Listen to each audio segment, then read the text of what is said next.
psychic investigators. A young woman is abducted in broad daylight. Where is she? Who has her? Police think it could be murder. There was blood on the handgun. But no one knows for sure. You could hear the buzzing before we saw the flies. Until a psychic relives the crime. That's when she leaped into my body. She was so terrified. Will the psychic help to solve the mystery of what happened to the flower girl?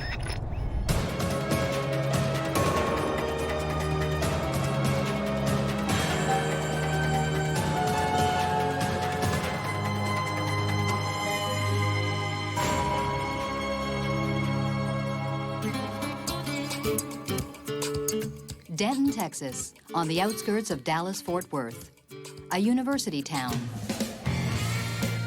A town that likes to party, where booze and bars can sometimes mean trouble, like the trouble that erupted late afternoon, July 1st, 1996.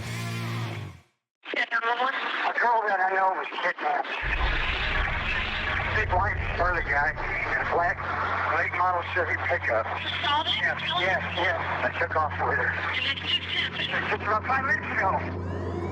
You'd get calls like this basically every weekend when the bars were open to 2 a.m. in the morning.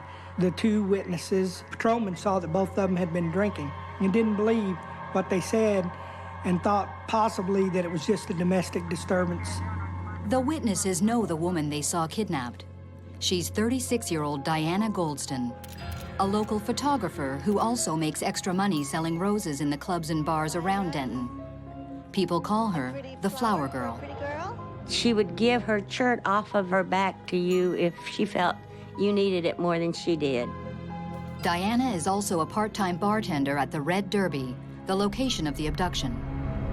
The owner of the Red Derby called and said that something had happened to my sister. I got a call from my daughter. She said that Diana was taken from the street and kidnapped. The witnesses gave the police the license plate number of the truck.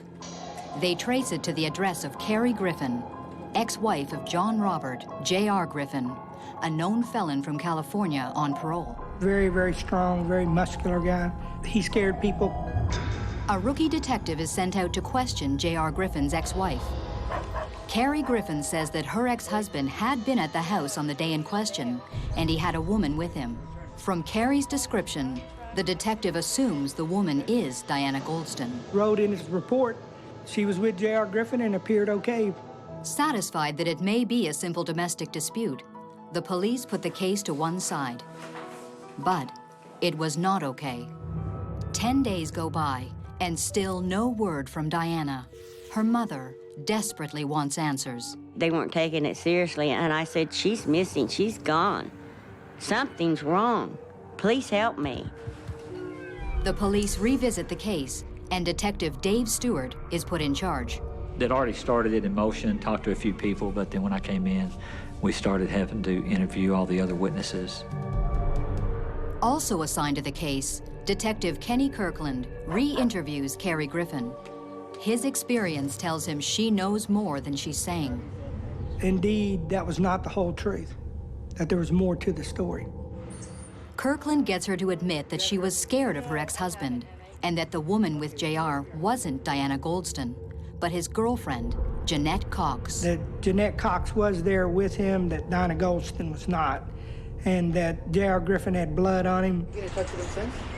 The story Carrie Griffin tells breaks the case wide open. Sure, no problem. Carrie Griffin says JR asked her neighbor for help. The truck was stuck at the lake. The lake is Lake Ray Roberts, a heavily wooded 6,000-acre state park just outside of Denton. What was JR doing up there? And why did he have blood on his shirt? The neighbor takes Kirkland to the spot where JR was stuck. When we first walked up to the area, we could see a jacket hanging in a tree that had blood on it. We could see the trail where a body was dragged. You could hear the buzzing before we saw the flies. And the blowflies were just all on the top of it. They're also called death flies. There was a pool of blood and body fluids. There was lots of blood there. The police bring in dogs trained at detecting human remains. Cadaver dogs hit on that area that we were. They hit on the jacket. They gather the evidence at Lake Ray Roberts and compare it to DNA from Diana Goldston. We matched all of these things to the blood that was on the ground, to DNA that we had gathered from Diana Goldston's hair that she left in a brush at her house. And it all matches. We knew that that's where Diana had been before he moved her. Even without her body, the police are now convinced the flower girl is dead. I went out in my backyard, screamed and yelled and cried and talked to God, but it really didn't help. She was gone. Warrants are issued. In J.R. Griffin's house, the police find a shotgun and a .38 revolver.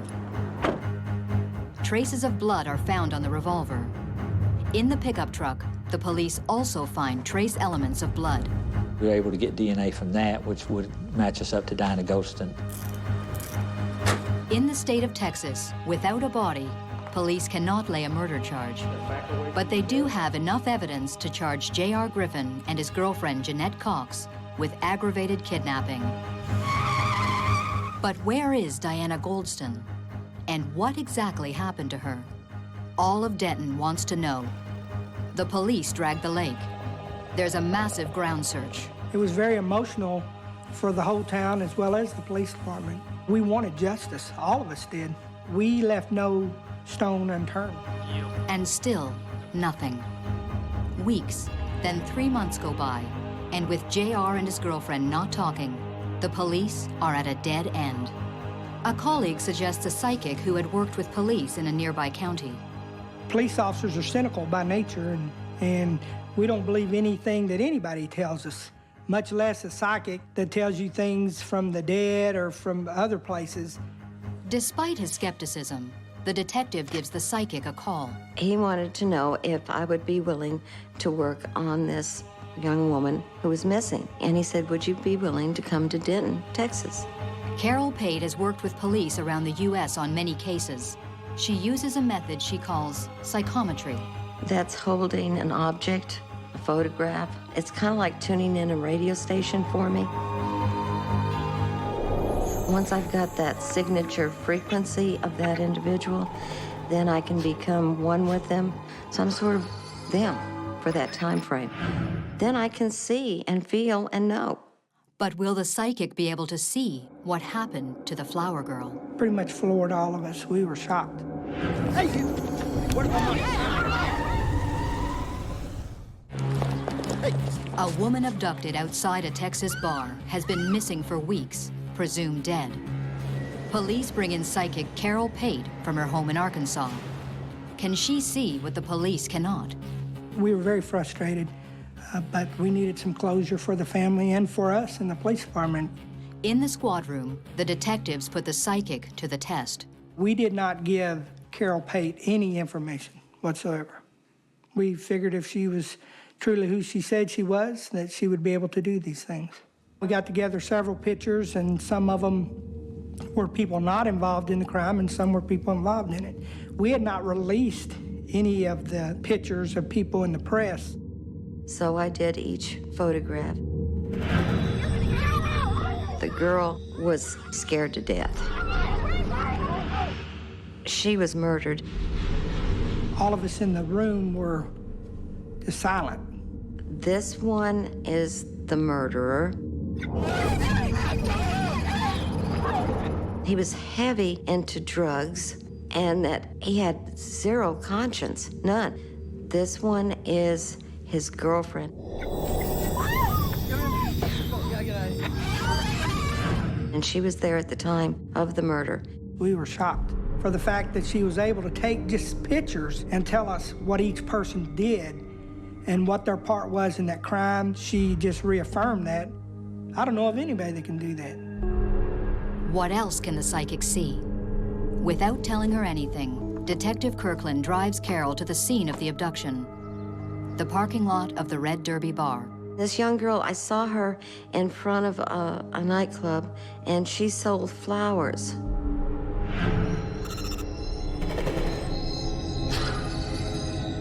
This was where I felt a lot of violence here. This was where the abduction took place.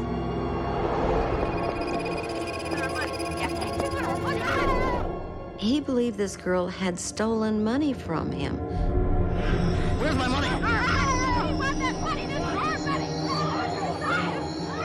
She was so terrified. And then that's when she leaped into my body. I was going through the struggle that she was going through. And all of a sudden, I'm shot.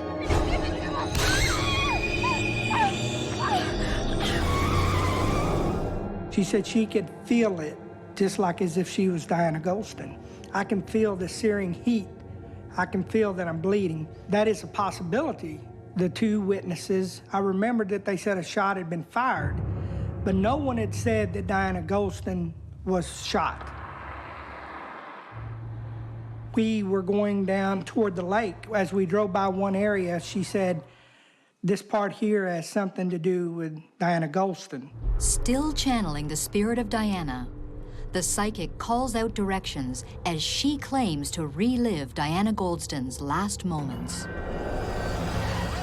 She's bleeding heavily, and I look to either side of me and I see a woman, and I see a man to my left side, and these people are fighting her and holding her. She said, I can feel what Diana Goldston feels. They're hitting me, and they're keeping me down, and I'm begging for my life. And she said, turn to the right. Here, turn left.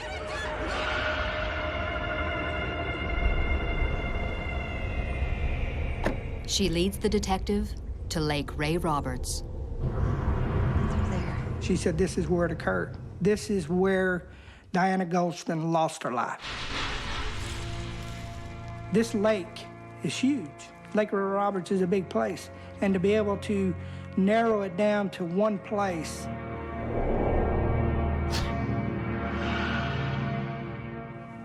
it's pretty astounding. I feel the man and the girl taking her out of the truck.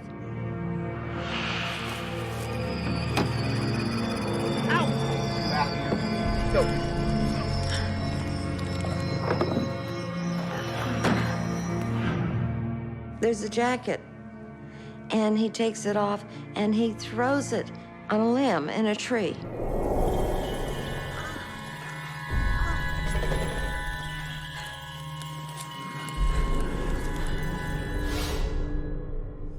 Shocked that she was able to do that. And I saw him dragging my body through the woods.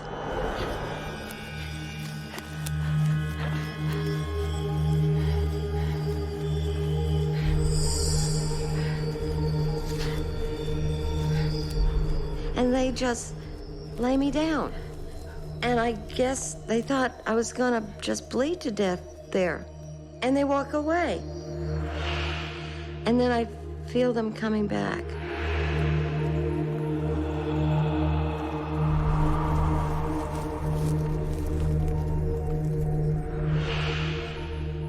And the man, he stomps my throat with his big boot.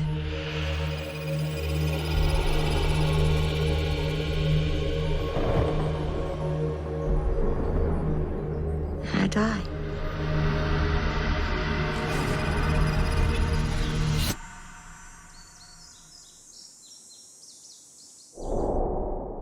How could the psychic know so much? Carol Pate not only confirmed where police believe Diana Goldston died, but she offers insight into how she died. I can't explain that.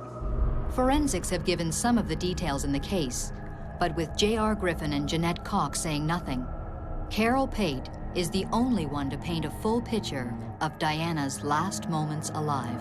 Carol left me some drawings that depicted where she believed Diana Goldston had been taken and laid down a final resting place.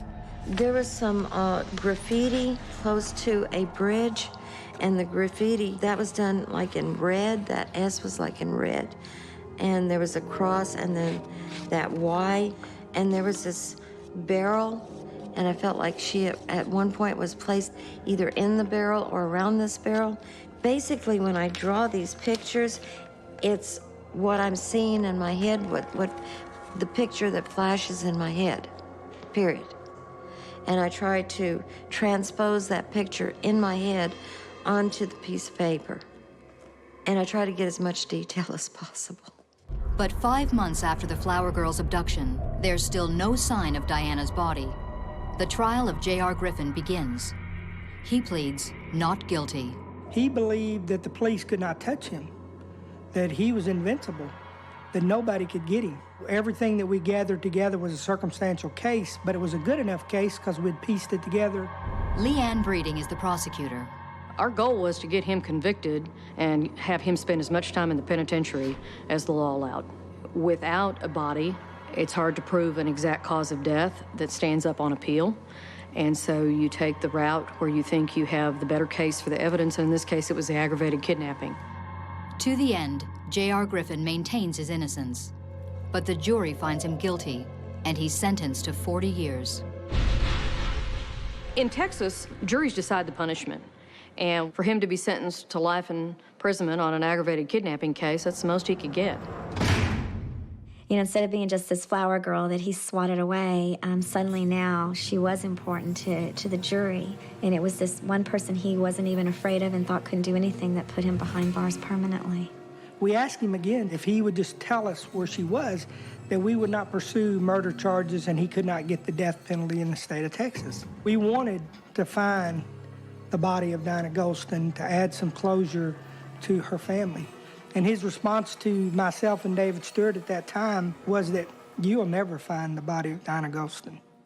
With J.R. Griffin in prison and his girlfriend Jeanette Cox saying nothing while she awaits her trial, the police have only the visions of a psychic to explain how Diana died. But that was about to change. I remembered what Carol Pate told me. I remembered it all. It indeed did come to be true.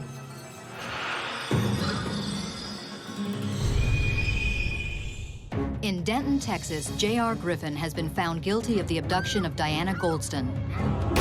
The police are sure she's dead, but J.R. won't reveal what happened or where her body is. So about 3 o'clock, I wrote J.R. a letter while he was in prison to tell me what he did with Diana, and he wrote me an 11-page letter back, kind of called me a bunch of names, and keeps denying it. He won't talk about it. He keeps saying it's somebody else that did it. I think J.R. Griffin is one of the most evil men you would ever meet. Any man that has the ability to put closure for a family and he just totally ignores them, he's evil. I even wrote to Griffin in prison. In his letters to me, he said, I'll probably die in here, and I thought, good. He denied everything, saying his friend Cox knew more than she was telling. Then, 2 years after the abduction, an unexpected development, and the mystery of how Diana died is finally solved. In exchange for a reduced sentence and no trial, Griffin's accomplice talks. Jeanette told us everything that we didn't know because she was actually there. And she gave details that only a person that was present would know what happened. So he was wanting to go to Denton and told me he had to collect some money. And he just a couple days beforehand, he mentioned about someone stealing his wallet. Hey, you, where's my money? J.R. killed the wrong person because it was all over $400 that someone had taken out of his wallet. It wasn't Diane that stole the money, but she died as a result of something else that somebody else did. Diana Golston had never done anything to J.R. Griffin. She died for nothing. And he just yanked her up and started shoving her towards the truck. At that time, I hear the gun go off, and I'm very scared. And he says, get her in the truck. Get her in there. And my reaction was just that I've heard this before from Carol. Shot. All I can't remember anymore of the trip, because I'm struggling with her to keep her down. He's telling me to keep her down. I punched her once or twice, maybe 3 times. I'd heard this also from Carol Pate. She told me this is what happened. And then when he got to the lake where he dumped her, I helped him lift her legs up. She's still breathing. I was walking back to the truck, and out the corner of my eye, I see him drag her up further under the tree area, and it looked like he'd stepped on her neck. Just kind of smashed it like a cigarette butt.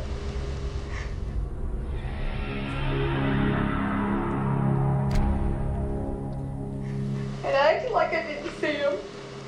I'm not afraid. What this does, it sets the wheels in motion. If we ever find Diana, J.R. Griffin can and most likely will be tried for murder and be put to death. But can she tell the police where to find Diana's body and seal J.R. Griffin's fate? Do you have any idea where she may be? No. For making the deal, Jeanette Cox receives a sentence of 20 years in prison. Eerily, Jeanette's account closely mirrors the psychic's visions of the crime. And what about Carol Pate's drawings of Diana's burial place? Detective Kenny Kirkland is hopeful. Carol Pate had gotten several things right in dealing with this case. And so I've kept those drawings, so when we do find the body, I want to be able to compare it to what Carol drew on this paper. It is probably one of the harder things to do, is to locate a body, because that energy is dead. The physical energy is dead. So I'm having to pick up on the remnants of what was there psychically. Carol Pate obviously has some special gifts to be able to do things that a normal person cannot do. She was able to tell us things about this case she knew nothing about. It was pretty phenomenal that she was able to do that. For Detective Dave Stewart, the case never closed. I need to find Diane before I retire. That is my one goal in life, I hope, as an officer, is to put this case to rest. I would love for my mother and my daughter and me to have a place to go and pay our respects to her. That would be amazing. I wanted a body, you know, I wanted a funeral. I wanted a place that I could go talk to her instead of her picture. I feel Diana will eventually be found given time. I know that the family needs closure. They need to be able to say goodbye. And who knows, maybe I'll have a part in it.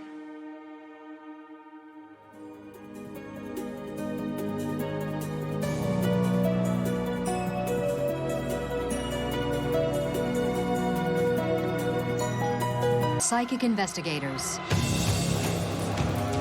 In small-town Maryland, a chicken farmer vanishes.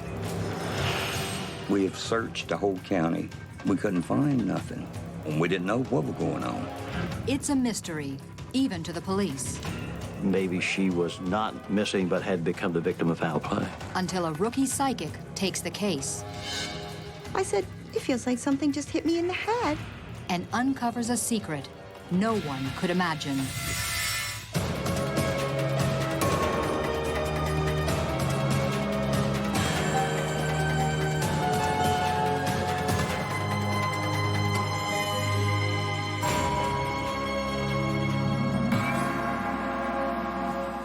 Amid the farmland of Maryland's eastern shore lies the close-knit community of Berlin.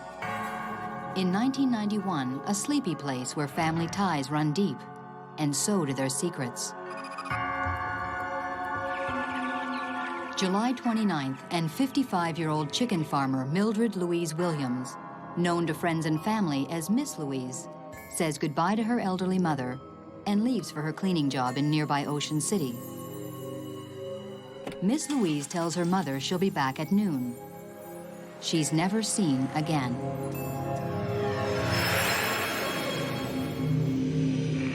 Miss Louise's brother and sister-in-law, Robert and Nettie Moxley, will never forget that day. When she didn't come home, Granny called Dawn. Dawn said, oh, we'll check around.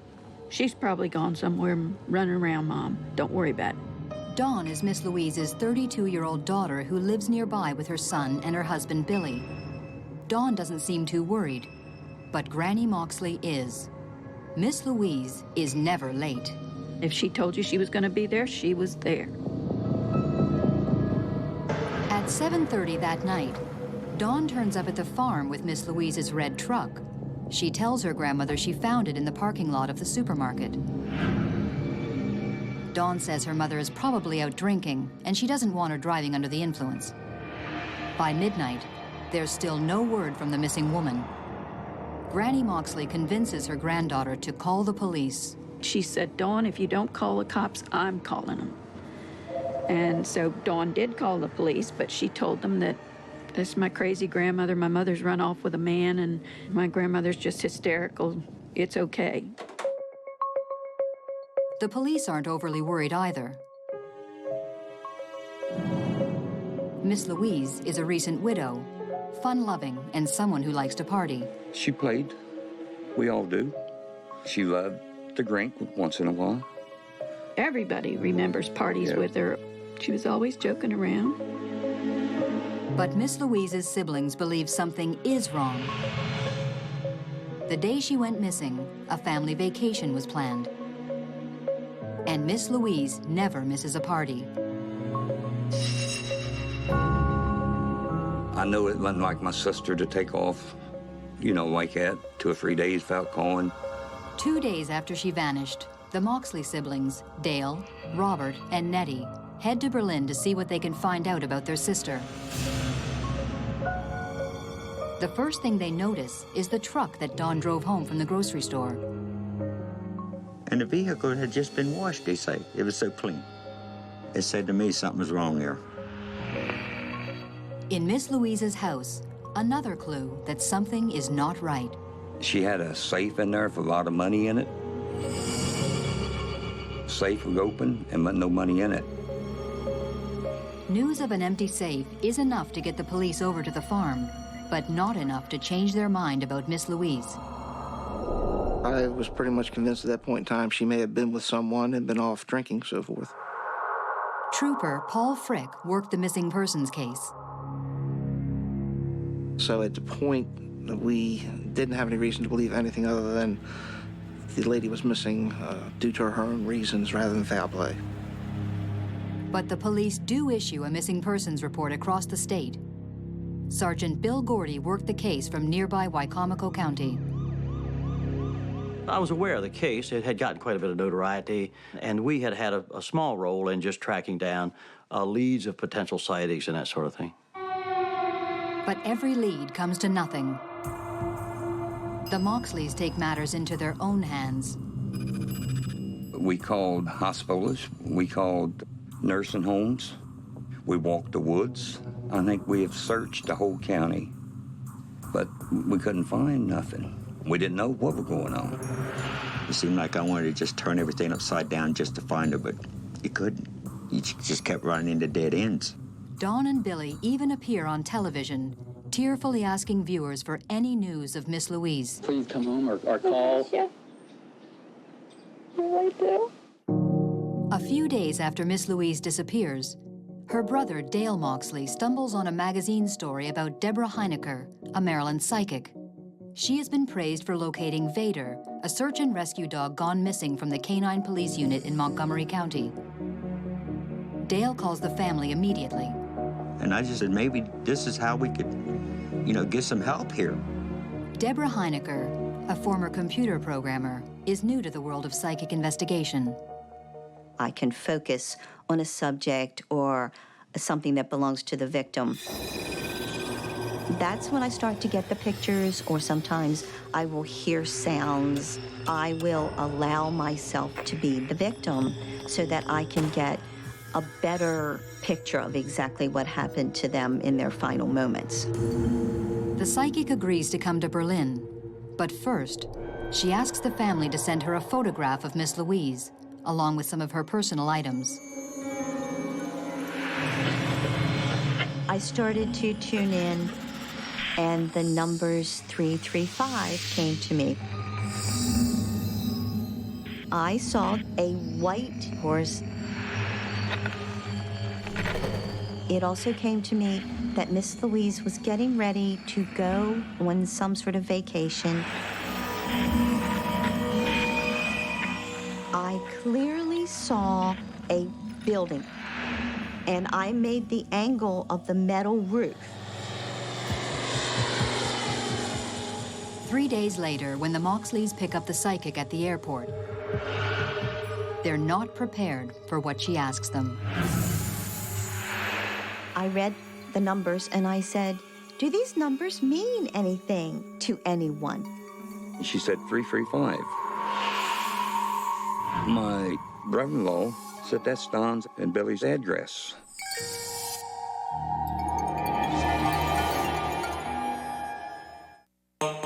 When Mildred Miss Louise Williams disappears from her home in Berlin, Maryland, the police suspect she's gone on a bender. But a psychic sees a set of numbers, and that arouses suspicion. She said 335. That's Don's and Billy's address. Could Miss Louise's daughter and son-in-law have something to do with her disappearance? They had got in a fuss 2 weeks before because Louise had told him that she had changed her will. Dawn and Billy had recently stopped Miss Louise from seeing her grandchild. In retaliation, Miss Louise threatened to disinherit them. After my sister disappeared, Billy Warren would never look me in the eye. Deep in your heart, you have a funny feeling. With Dawn and Billy present, the Moxleys say nothing. But what about her other visions? The vacation? We planned a family reunion in North Carolina for a week. Every one of the Moxleys were going to meet. We were all going to, go on vacation. But the white horse and the metal roof are a mystery. The Moxley siblings drive the medium to Billy and Dawn's farm, the very address she saw in her vision. We went to Dawn and Billy's house, and there was this white horse in the fence right alongside the road near their house. It was spooky. Still unaware of the siblings' own suspicions, the psychic becomes uneasy as she nears the house. She takes Nettie Moxley aside. When I had her a bit to herself, I basically said, I'm afraid of Billy, so don't leave me alone with him. And she agreed. I think she had no intention of leaving me alone with him.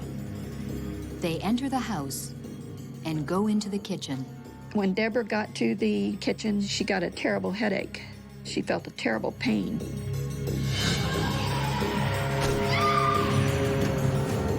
I said, it feels like something just hit me in the head. I think she creeped Billy out. She worried him a lot. I started feeling as if Billy and Dawn didn't want me in their house. They were being very fidgety, and they were trying to hurry me out. So we go outside, and there's this dirt path. And I said, I want to walk down this little dirt road. The same radar that knew that Vader was in the woods, it was that sort of radar. It just pulls me. And Billy did not want me to go down that road. He said, you don't want to go down there? That place is full of snakes. So that was enough to deter me from going back there. The psychic's intuition matches the siblings' growing suspicions. They believe Billy and Dawn are hiding something. But what? Deborah Heinecker returns to Catonsville, Maryland, but she's not finished with Miss Louise yet. Over the next few weeks, she continues to experience strange, extrasensory flashes. I was hearing the buzzsaw, and I felt as if I had been pushed into almost quicksand, like I was being pulled down and the mud was just coming into my mouth, coming into my face, just being covered with mud, and that I was going to drown there. It was very frightening.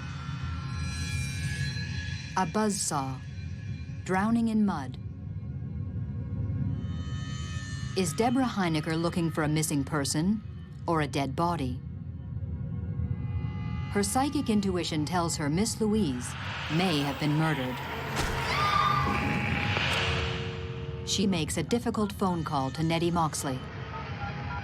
I said, I don't want to start trouble in the family, but I said, I felt that perhaps Dawn's husband, Billy, had killed Miss Louise and buried her either in or next to the pond behind their house. Her response was that they believed that also, but they needed me to help them prove it. But proving it is easier said than done. Billy is an upright, church-going member of the community, not your typical murder suspect. Mr. Warren had a stable and positive life. He had a nice job, a home, a family. The Moxley siblings pass along the psychic's unnerving visions to the police, but they fall upon deaf ears. They still believe the most likely scenario is that Miss Louise has run off with a drinking buddy. I've never believed in psychics. I've never believed in supernatural. I've only ever believed the living are the people that can hurt you, not the dead. People that say they can tell you things that have happened or are going to happen, I just never had much faith in that. As the weeks pass, the psychic and the Moxleys increasingly think Miss Louise is dead, and Billy is the killer. But without a body or hard evidence, they can't persuade the police to ramp up the investigation. You can't arrest someone on a whim or what you think happened. You have to be able to prove what you're accusing someone of. If that's the case, as I felt at the time, but couldn't prove anything more, I couldn't in good conscience do anything different than what I was doing. I didn't have enough evidence. The police won't forge ahead on the word of a psychic, but Miss Louise's family can, and does. She just made our search even stronger. She made our will stronger. It just gave us extra strength as a family to go search even harder. 3 months after she vanished, the case is given new life. Sergeant Bill Gordy is transferred to the Berlin Police Department from nearby Wicomico County. My gut told me that there were elements of the investigation that needed to be refocused and that maybe she was not missing but had become the victim of foul play.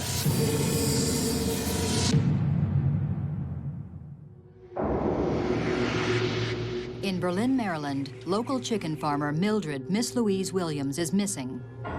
Her siblings and a psychic suspect her daughter and son-in-law. With a new detective on the case, their suspicions are suddenly taken seriously. We met with the Moxleys and tried to work out something with them that would be a cooperative type effort in the investigation. Miss Louise's sister, Nettie Moxley, calls Deborah Heinecker with the news. And detectives drop their earlier skepticism and begin consulting with the psychic regularly by phone. I view a psychic as much the same as an investigative aid as, say, a polygraph. It can many times put pressure on a person, and since we didn't have a lot of active leads to pursue, it was believed that this might well present one of those situations. There wasn't a day that went by that I didn't think of Billy and that case, and basically how I was going to get him.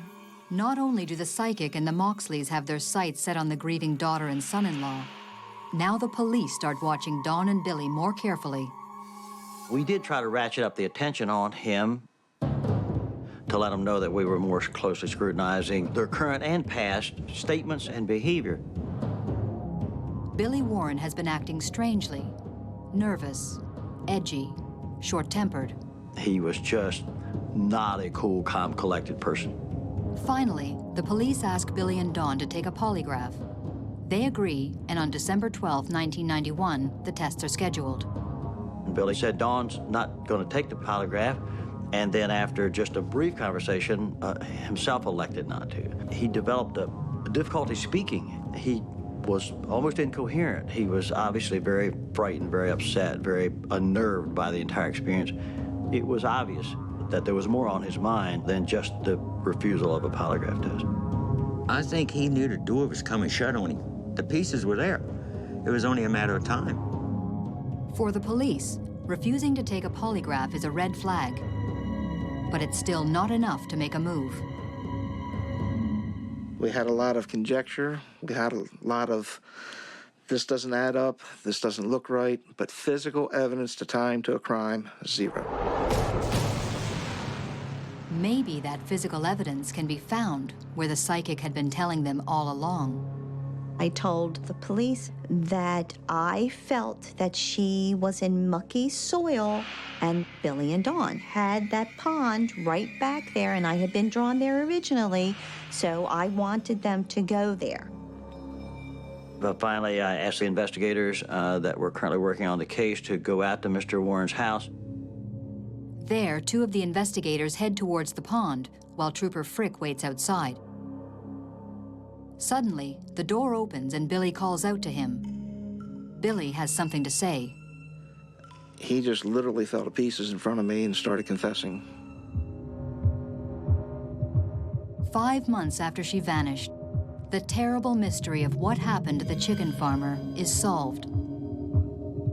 Billy says on July 29th, Miss Louise came over to visit. He was alone. They argued over Dawn's inheritance. Miss Louise threatened to disinherit Dawn once again. He became enraged. There was a claw hammer there. He had been doing some home repairs. He picked up the hammer and swung it, struck her in the head. He says she fell, and he tried to get her off the carpet pretty quick. He didn't want her to mess the carpet up. He buried Miss Louise in the mud next to the pond behind his house, washed her truck, and drove it to the grocery store parking lot. It was meant to be found as though she was there and left it, like meeting someone. Later, when the psychic nearly stumbled on Miss Louise's burial spot, Billy panicked, dug his mother-in-law up, dismembered her with a buzzsaw, and reburied her under the floorboards of his woodshed. A woodshed with a slanted metal roof. Billy goes on to say that his wife had no knowledge of the crime.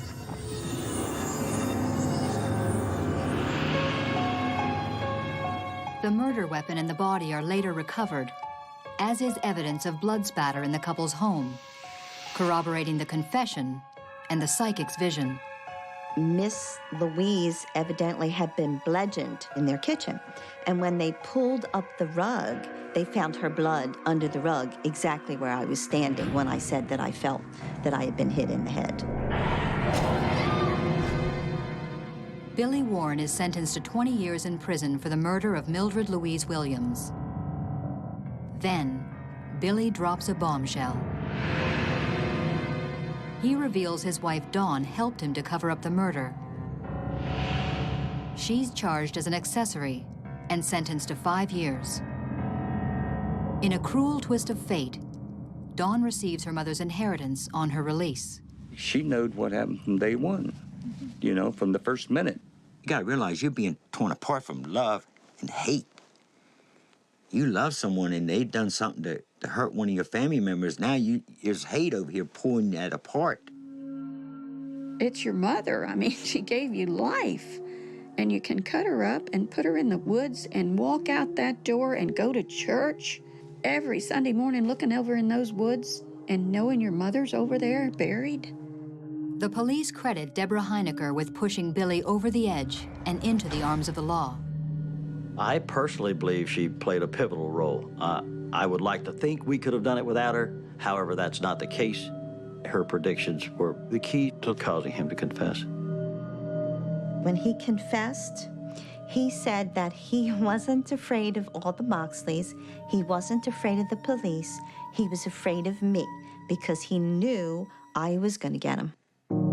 To put it bluntly, I think she's the reason the case was solved. So if someone asked me today what I think of psychics, I'd have to say that I have changed my views completely and I'd listen to a psychic. Deborah Heinecker also turned the Moxleys into believers. I thought she was super. As far as I'm concerned, she can walk on water now. It's like she turned the lights on to everything. We were all in the dark till she came along. I've never believed in psychics. I don't know much about them, but I know that she was right on and she helped us. I actually felt that justice was going to be served for Miss Louise. I felt that Miss Louise deserved to have that confession. The Moxleys have never gotten over it. She was a good friend. If you needed her, she was there. She should have had a peaceful death. I just miss her.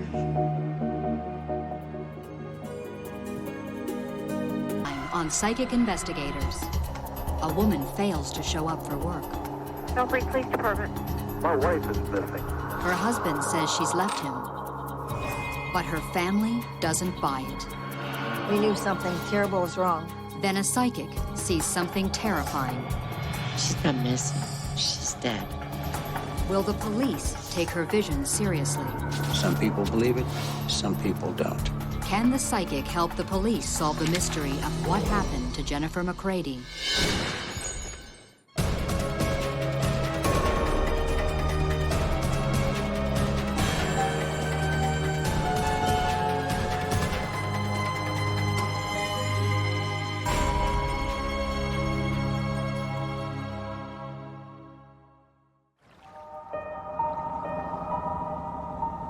Along the Ohio River, reminders of the booming coal industry float by the town of Belpre, Ohio. It's a quiet working-class town. Families have lived here for generations. An unlikely place for the drama about to unfold with a phone call to the local police, Thursday afternoon, September 19th, 1996. Belpre Police Department. Hi, this is True McCready. Uh-huh. My wife is missing. I'll have an officer come in and give you a call up there and talk to you. Okay. The call comes from Ohio State Trooper Jack McCready from his post in Marietta. Trooper McCready and his wife Jennifer, a nurse, are well known around Belpre. A seemingly happy family. They have 2 small children and are very close to Jennifer's parents. The greatest thing for Jenny was being a mom.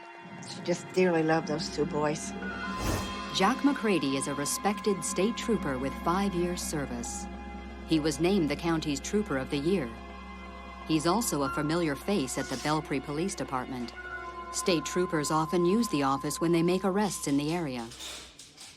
When I worked at the police station, the State Highway Patrol would normally bring people in there, so I got to know Jack from coming in there with people that he's arrested or doing an accident report. They would come there and use our office. The city of Belpre is very small, 6,000 or 7,000 people, an 11-man department. He knows everybody that works there. He was born and raised in the area. Detective Sergeant Dave Garvey is assigned to the case. At first, the detective treats McCready's call about his wife as routine. Husbands and wives have problems. If any police department actively pursued every missing husband and or wife in the first 3 or 4 hours, probably wouldn't get much work done. 3 hours later, when Trooper McCready returns home, he calls the Belpre police again. He confirms Detective Garvey's initial thoughts. She is apparently not missing. Okay. She's cleaned out pretty much everything, what she owned. Okay. Wedding rings were laying on the kitchen counter. Apparently she's all right. But is she? When Jennifer's parents hear the news, they're shocked. Unlike the police, they refuse to believe Jack's story. And he says, she packed her clothes and took $3,000 and left. Jenny would not leave on her own and not tell us that she was going someplace. We knew something terrible was wrong.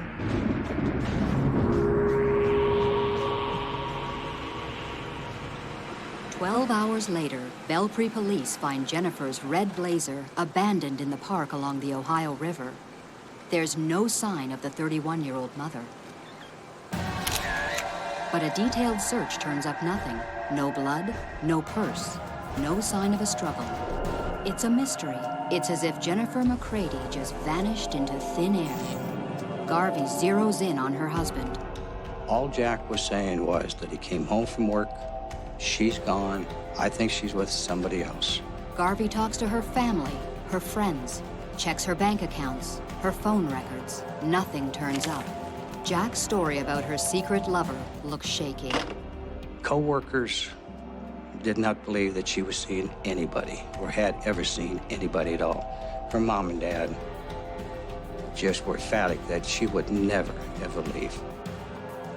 Her best friends said she would never leave the boys. Jennifer was a very sweet, heartfelt girl. Everybody liked Jennifer. My first thoughts were, well, maybe had she been in an accident, something had happened, because it just wouldn't be her just not show up or not contact her family. My thoughts were probably the same as everyone else's. Something just didn't sound right. But what? 5 days after Jennifer McCready disappeared, the entire town is concerned, but police have no real leads. We waited, and we just wondered whether we were even gonna, if they were ever gonna be able to find her. As the pressure mounts, dispatcher Moni Tanner, who took the first call from Jack McCready, makes an unusual suggestion. She remembers Washington County had used a psychic from Pittsburgh to help on one of their cases a few years earlier. Well, I figured we didn't have any leads, so what could it hurt to try? If she could help with the case and give us something to go on, we weren't going anywhere as it was. The detective did not want anything to do with it, but he said if I wanted to call, to go ahead and do it. Everyone's looking to me to do something, make something happen. I have no leads. You end up sitting at the desk and you really don't know what you're going to do next. I want to use the training that I've been given to solve a crime. I didn't want to be embarrassed by looking at someone and says, well, I'm going to call a psychic. I just didn't want to be laughed at. Georgia Rudolph, a psychic who was living in Pittsburgh, has been helping the police with cases for 20 years. It is a phone call that will change everything. One of the first things she said to me was, we have a missing person. And I said, I'm going to tell you, she's not missing, she's dead. There's more to the human being than what you see. It's mind, body, spirit. Everybody has their own vibrational pattern. There have been cases where I have felt like I was almost a part of the situation. There have been other cases where I have felt that the deceased, it's never happened with a missing person because they're not going to get into my mind. The deceased has practically entered my mind or is standing right there. And they feed me the information. Or I feel like I'm experiencing what that person experienced at the end of their life. One of the ways I know if a person has passed is by the intensity of the vibration that I'm getting. If it's a low, more intense vibration, then they're still very much alive and on the earth. If it's a high-pitched vibration, then they've passed. This lady was dead. When I learned the information, it creeped me out. And Moni came back and said, you need to talk with Georgia. And the first day I said, no, I don't. Some people believe it, some people don't. So for probably maybe a day, I didn't call her. 5 days after Jennifer McCready disappeared, Detective Garvey still has nothing. So against his better instincts, he calls the psychic. In the conversation I had with Georgia on the phone, she said Jennifer was dead. He said, are you sure? And I said, yes. And he said, what happened to her? She was shot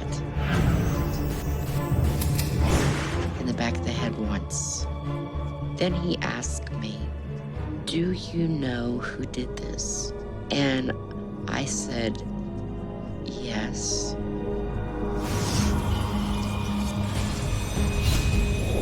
The man you are looking for would remind you of a lumberjack. His physique, not his face. He said, do you know what he does for a living? And I said, like a cop? The detective's mind is racing. Could the psychic be talking about Jack McCready? At 6'2" and 200 pounds, the cop is built like a lumberjack. But if Jennifer McCready is dead, where is she? I told them I don't know where she is, but I can tell you how to get there. I said, you want to get on the main road going outside of your town. And you stay on that road and you go south, and you're going to come to a town.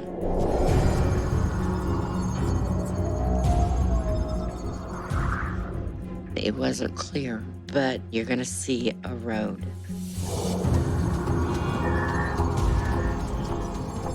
And the numbers to it are 298. And you're gonna see a dirt gravel road that goes up. And you walk up that road, and you're gonna find the body of Jennifer McCready. A psychic with no prior knowledge of the case has just told the detective that a heavily built cop killed Jennifer McCready with a bullet to the head. She's also given him mysterious clues about where to find the body. Could the respected state trooper really have killed his wife? The word of a psychic is not enough for the detective. South of town, 298. Had to look up. I really didn't know what that meant. Then, 24 hours later, there's a call to the Belpre police station that will blow the investigation wide open. The following Monday, after I talked with Georgia on the phone, a local citizen came to the office. They told me that they were south of town. They saw a state highway patrol car coming down a hill on Township 298. And she said, the look he gave me, you just need to look into that. And I knew the area that she was talking about, Torch, was south of town, near Township 298. Could this be the trail the psychic described? The similarities are so strong that Garvey, still skeptical, decides to check it out. He drives south of Belpre on the road leading to Torch, Ohio. At Township Road 298, he finds an abandoned oil field road. This is the road where the caller had seen the trooper's car. And unable to access the oil field road, you have to go up a hill. So if you actually went ahead and sat on 298 and looked up the oil field road, you're looking up a hill.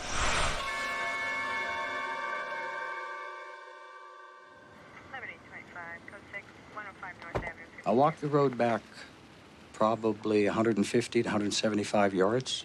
I noticed what looked like to me a fresh grave. It was an area in size about 4 feet wide, 3 or 4 feet long. It was freshly dug, but it was very shallow. I thought about the possibilities. I went and I called Jeff Severs.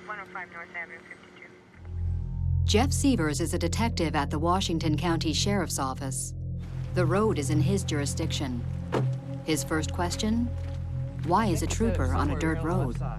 Troopers don't go off pavement, is our saying. Troopers stay on the pavement because they don't want to get their cars dirty. So when I heard that information, that sent an immediate red flag up to me. As both men head to what looks like a gravesite, Garvey tells Severs about the psychic's eerie visions. I can recall talking with Jeff about what Georgia had said. And we both joked about it. Jeff took his fingers and just dug into the dirt. And he came up with a blue nylon slick surface. And we moved a little bit more dirt away, and we found a zipper. Local farmers do not put cows, pigs, hogs, or dead animals in a zippered bag. The zippered bag is, in fact, a sleeping bag. Fearing the worst, Severs immediately cordons off the area and calls in the crime scene unit. We dug into the point where we got to the sleeping bag, and then we slowly excavated around it until we, could unzip the sleeping bag and see that there was a human body. We uncovered and unzipped the bag. A white plastic bag had been placed over her head. We removed it. It was the body of Jennifer McCready. A missing persons case is now a homicide. The question is, how did Jennifer die? She had a gunshot wound to her head. It looked like it was a single shot to the right side of her head, just above her right ear, and it didn't look like there was an exit wound at that time. She was wearing a pink pajama bottom and her sleeping shirt. And her feet were bare, and the bottom of her feet were clean. Common sense would say that she was shot at her house. From the location of the body to the way she was killed, it seems the psychic was correct. I never doubted it. Jennifer McCready wanted to be found. The doorbell rang about 2:30 in the morning, October 2nd. And it was the sheriff and the police, and they said, "We found her." It was a closure. To at least know, because sometimes people don't even get that. At the highway patrol post in Marietta, Garvey delivers the bad news to Jennifer's husband. Jack broke down, dropped his head, covered his eyes, and he sobbed and he cried.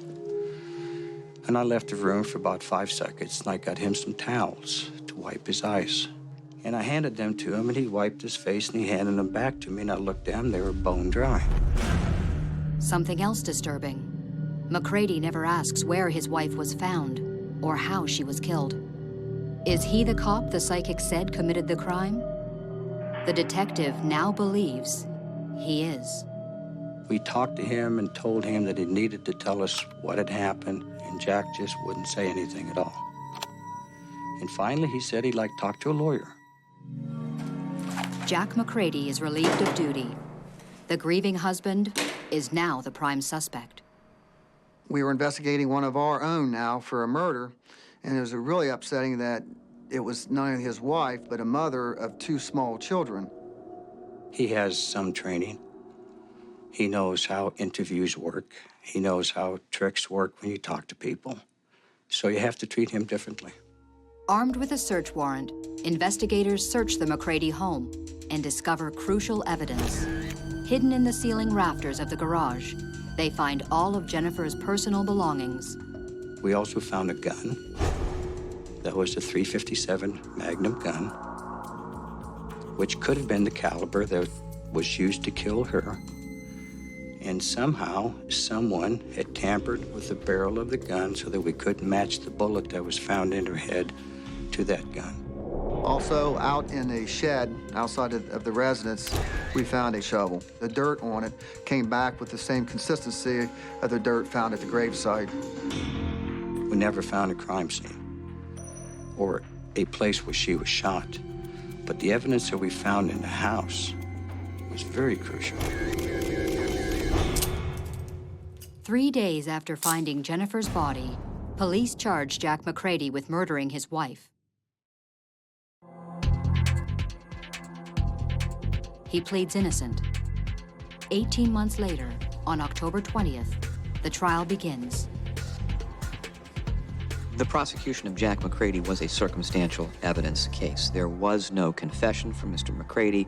There was no eyewitness who was able to take the stand and describe for the jury how he or she saw the crime being committed. The case generated a very high level of attention in the community. First of all, again, the nature of the crime, the tragedy of a young mother being killed and the 2 children being without their mother. Added to that, the fact that the defendant was a law enforcement officer. And I think by and large in this community, law enforcement officers still have a fair amount of respect of the people. And this really shook that belief. Yet the discovery of Jennifer's body allows the prosecution to argue that Jack has lied about his wife's disappearance from day one. When the body was located, she was wearing the kind of things she would have worn to bed. It's not something that a woman would wear when she was running off for a rendezvous with a secret lover. That was obviously a crucial piece of evidence. The trial also revealed that Jack lied about his marriage. A co-worker testified Jennifer had told her that she was planning to leave Jack and take the kids.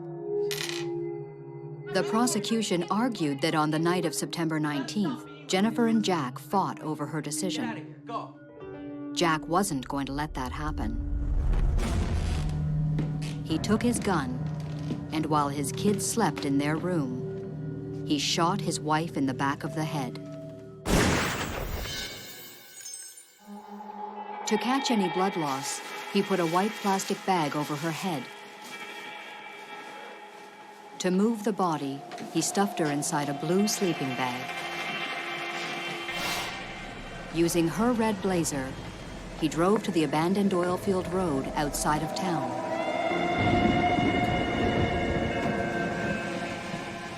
His plan, they argued, was to bury her there temporarily. Later, he would return and move the body to a place where it would never be found. To create a false trail, he ditched the car at the Belpre Park and returned home to his 2 sleeping boys. The jury in Marietta, Ohio, deliberated for 14 hours before reaching its verdict. Guilty. Psychic Georgia Rudolph's amazing visions helped to put a cold-blooded killer behind bars. George's information made a world of difference. It solved the case. Without that information and the resultant discovery of Jen's body, I don't think there would have even been a charge filed against Mr. McCready. It would have been simply an unsolved missing persons case. Following George's guidelines or thoughts, whatever you want to say, led us to finding Jennifer. We found Jennifer. We found the bad guy. He goes to jail, and the family feels better. A psychic's insight not only helped to solve this case, but helped to change some skeptics into believers. People did not want to believe that Georgia could do it or a psychic could do it, but after it was over with, there was different feelings.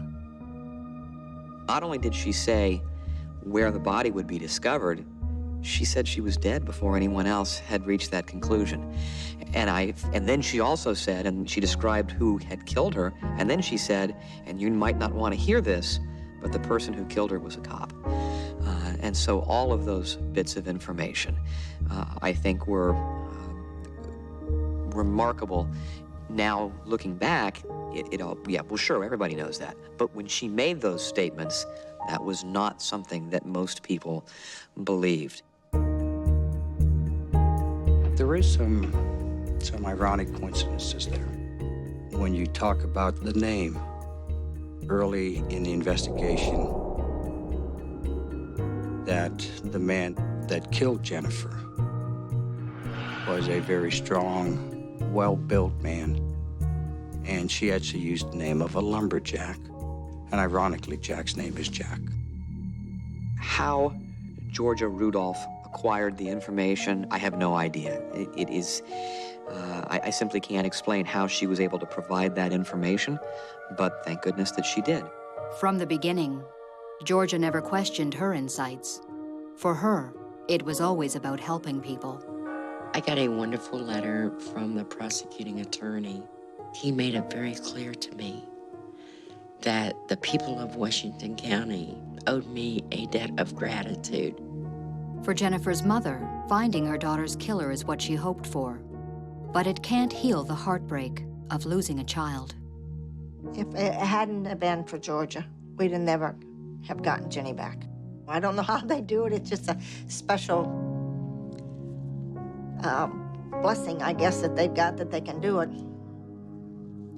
She is my very best friend. I talk to her. I still talk to her. People think I'm crazy, but nobody knows I'm talking to her. She can hear me, I'm sure.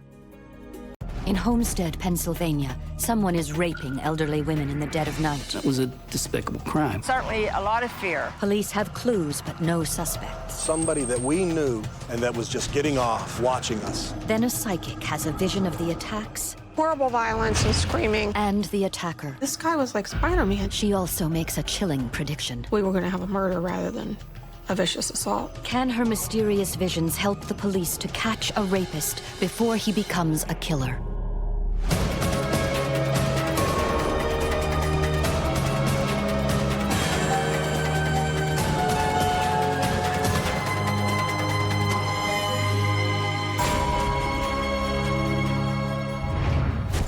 Homestead, Pennsylvania, a small neighborly town on the outskirts of Pittsburgh.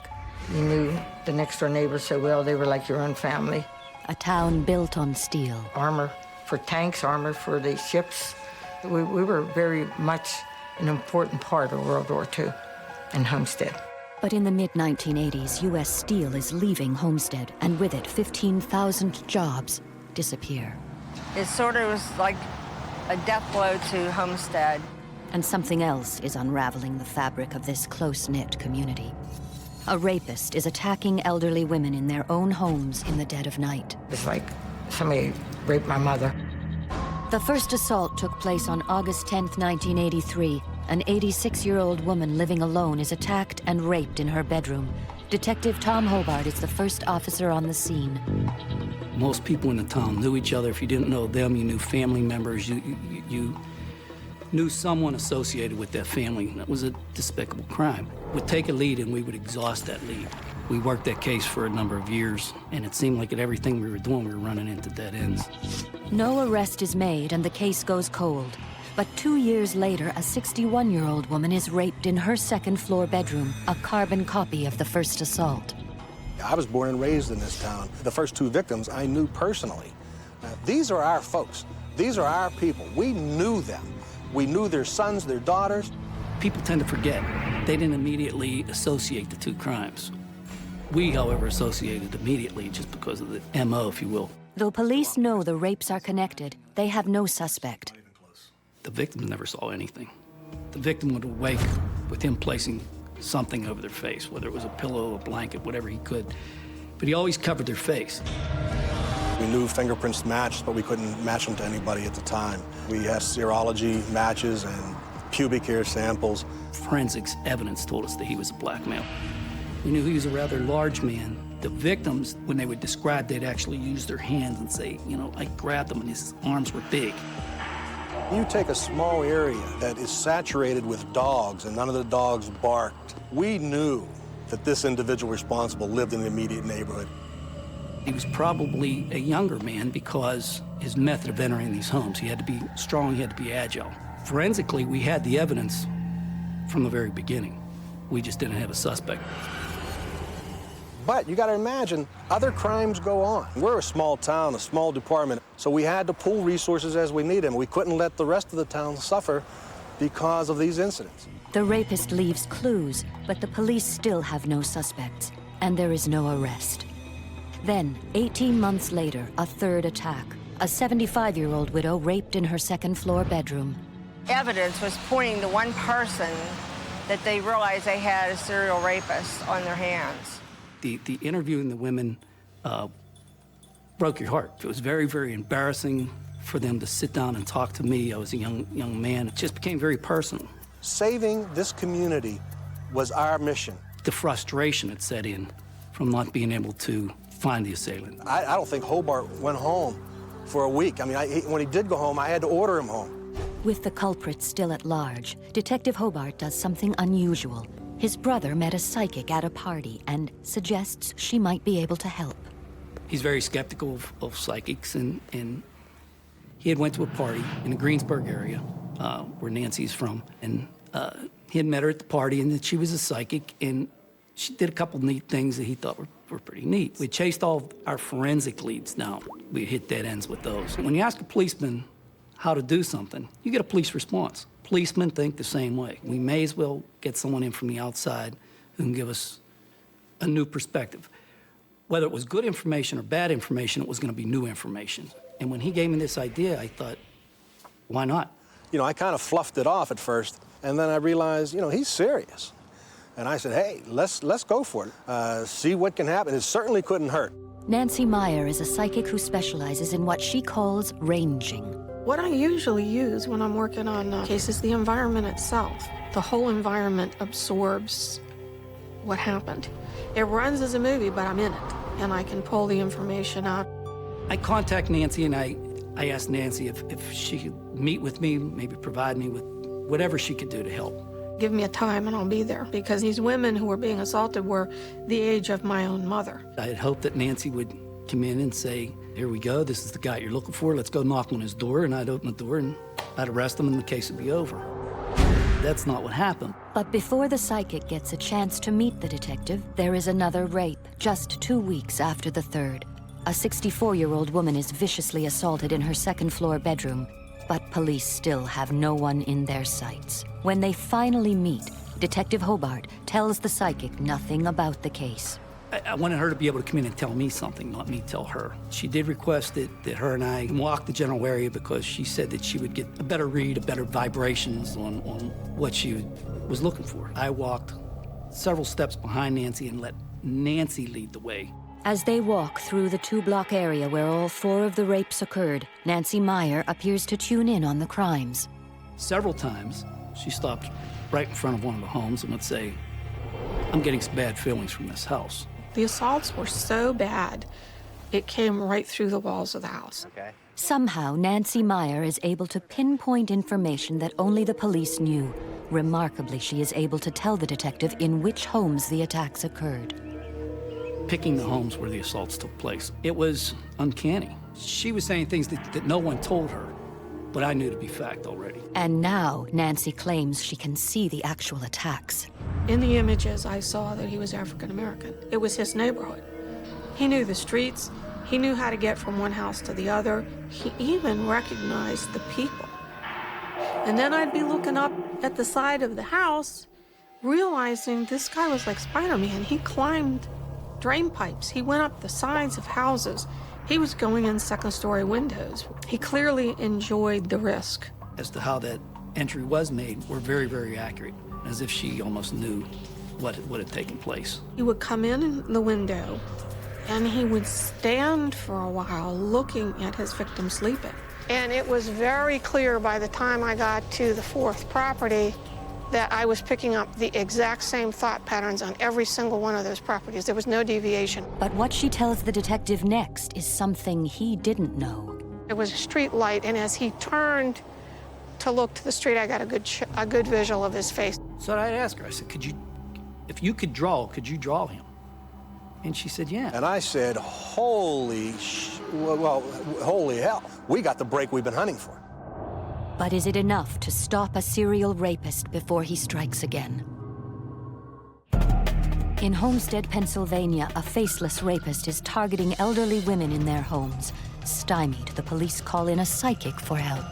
Whether it was good information or bad information, it was going to be new information. Who claims to see the attacker's face. And as he turned, I got a good visual of his face. Something no one up to now had been able to do. We got the break we've been hunting for.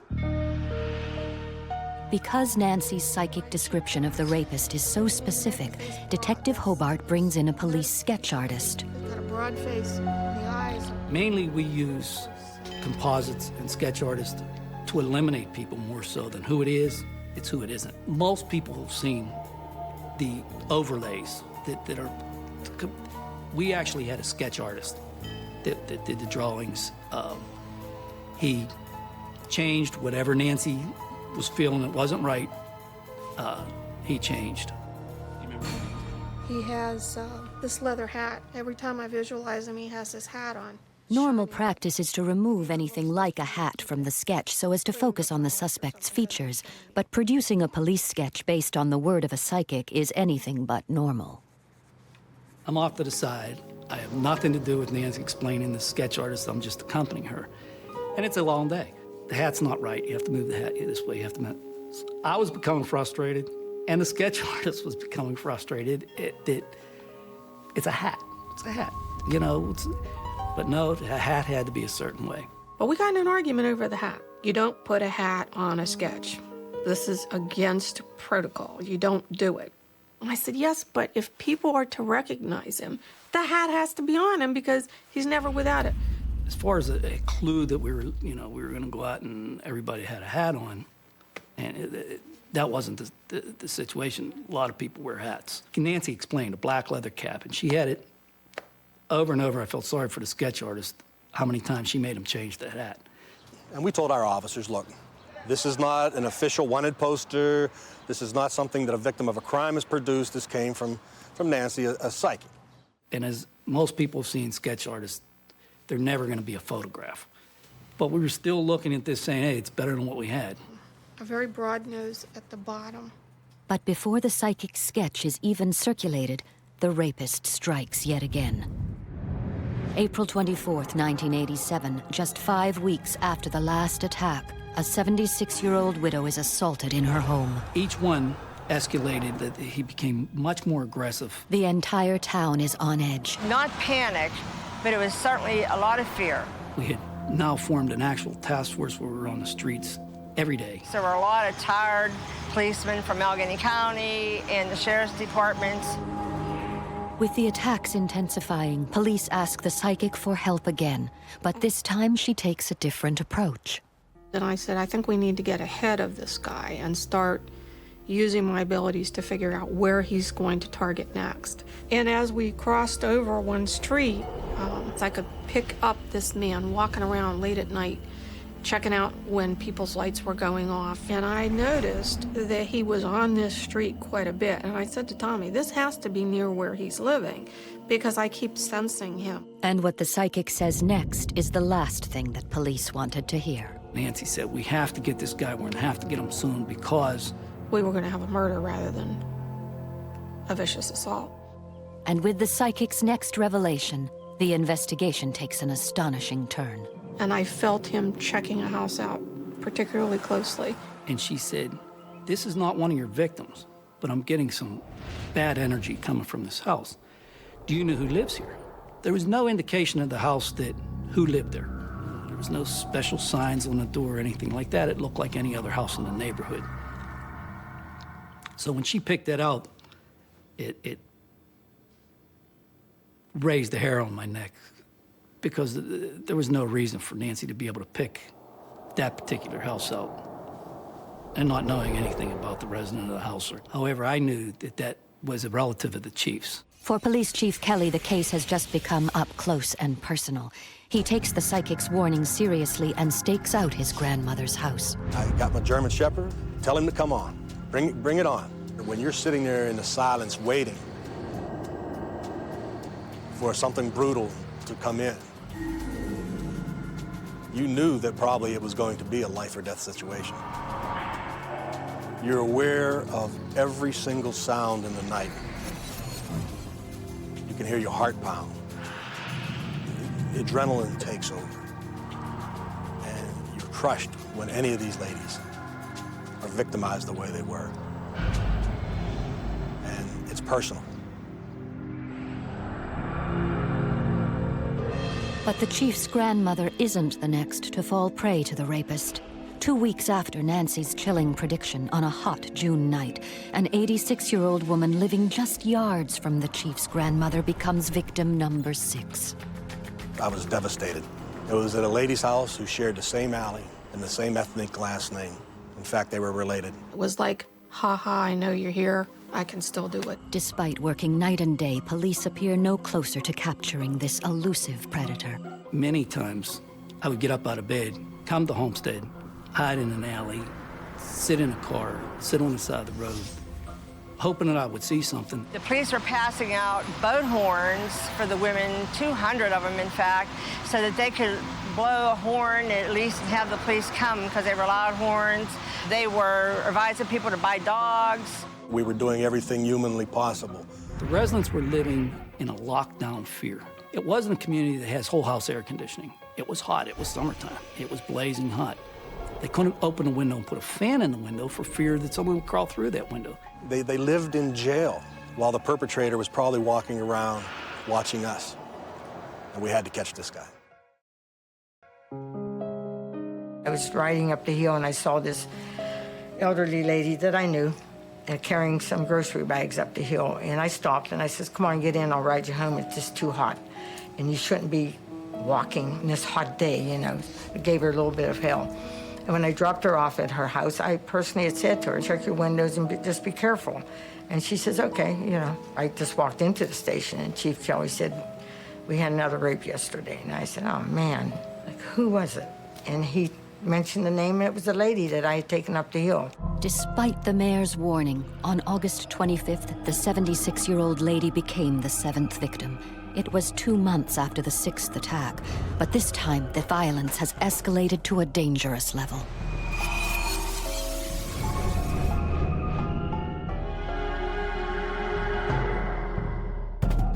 Fear has gripped Homestead, Pennsylvania. A serial rapist is preying on elderly women, and police seem powerless to stop him.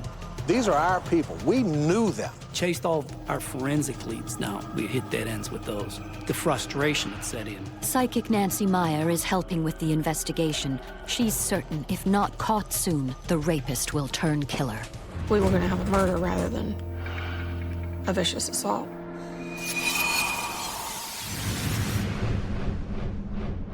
At the scene of the last rape, they had found a large knife on the steps of her home that he had threatened to cut her throat if she didn't stop fighting. We were convinced 100% that we were dealing with somebody that we knew and that was just getting off, watching us. But it was, again, looking for that proverbial needle in a haystack. He wasn't going to appear to be public enemy number one. He was going to appear to be a nice young man.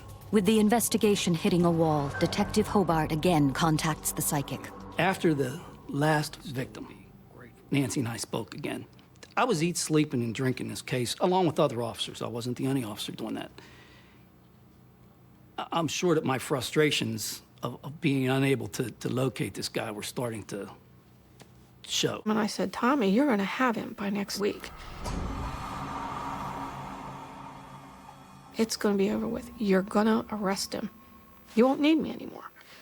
I'll believe that when I see it. And but he said, gee, I hope you're right. I said, I hope I'm right. I hope this nightmare's over with. And then, the break the entire town has been waiting for. None of our victims had anything ever taken from them until our last victim. One of those items was a shotgun. The phone rang, it's 3 o'clock in the morning. It was a guy I know, and he said, I know who you're hunting for. I said, come on. They took a shotgun last night, didn't they? We never publicized that. Never. And he said, it's over Steel City Arms over in Braddock. The guy's trying to sell it. I can set it up for you. The informant sets up the buy, and the police, armed with the psychic's sketch, stake out the pawn shop and wait. When the suspect arrives and takes back possession of the gun, the police are there to arrest him. And I had the sketch sitting next to me on the seat. And he turned and kind of looked at me. I said, this was like a photograph of this guy. And of course, at the time, my belief in psychics went sky high. When he did return and when he did take back custody of the shotgun, they were there to arrest him on a charge of receiving stolen property.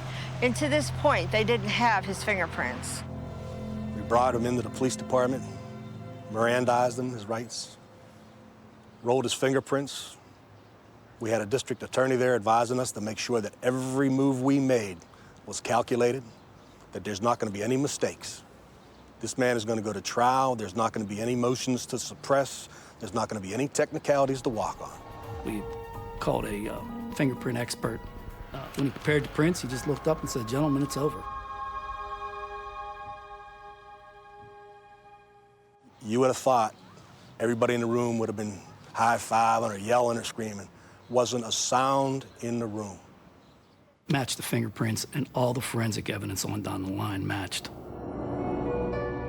After 4 years and 7 vicious attacks, the man arrested is 22-year-old Dennis Foy.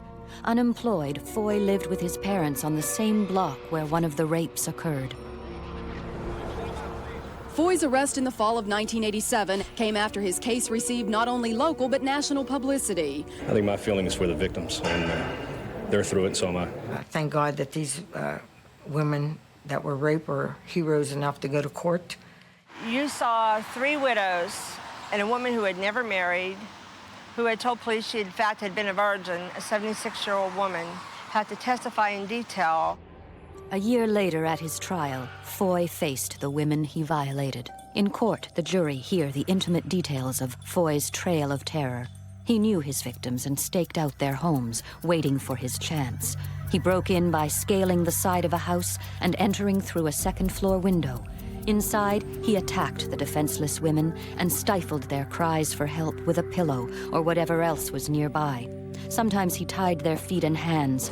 He threatened his final victim with a knife.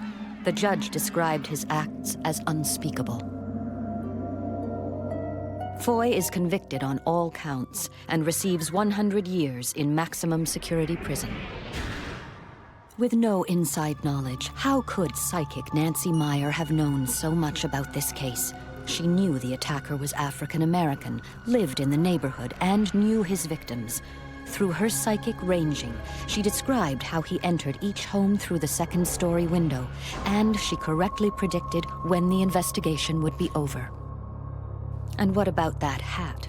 When Dennis Foy was arrested, he wore a hat eerily similar to the one Nancy had the sketch artist draw. If you're gonna put a hat on somebody, you put a hat on, whatever. But she wanted it tilted a certain way. She wanted it to be, to cover a certain part, you know, the head. The things that amazed me is she hit so many things right. And the last thing was the hat. She just hit, the hat was just, it was there. It was the way she described it and painstakingly described it. Today, Homestead, Pennsylvania is bouncing back from economic downturn. We haven't bounced back to where we should be, but we had a developer that bought the U.S. Steel property. Right now it's called the Waterfront. But no one can forget those 5 years when one man held an entire community hostage. You know, these acts affect a lot of people. Thank goodness they caught him. Who knows what the next step might have been. You'll never lose that feeling, you know. You'll never lose the feeling that you could have done more for these people. Just to do it for fun, I don't think so. It's not fun ranging assaults like that. There's nothing fun about it. But when it gets results, then it's worth it. She said we would have them, and it wasn't shortly thereafter that we did. So, you explain it.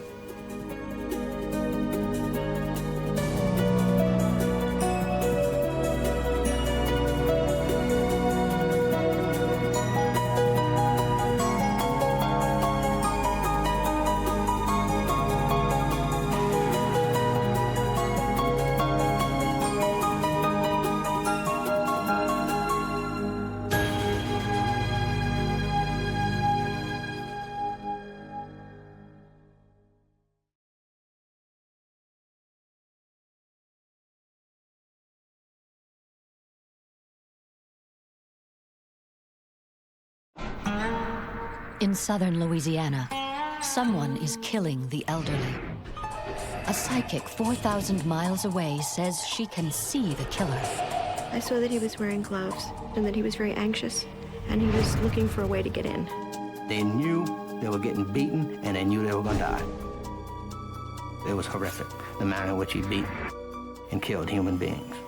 There was a lot of fear going around a community that a lot of people thought they might be the next victim. Can a psychic's paranormal insights help police stop a psychopath before he kills again?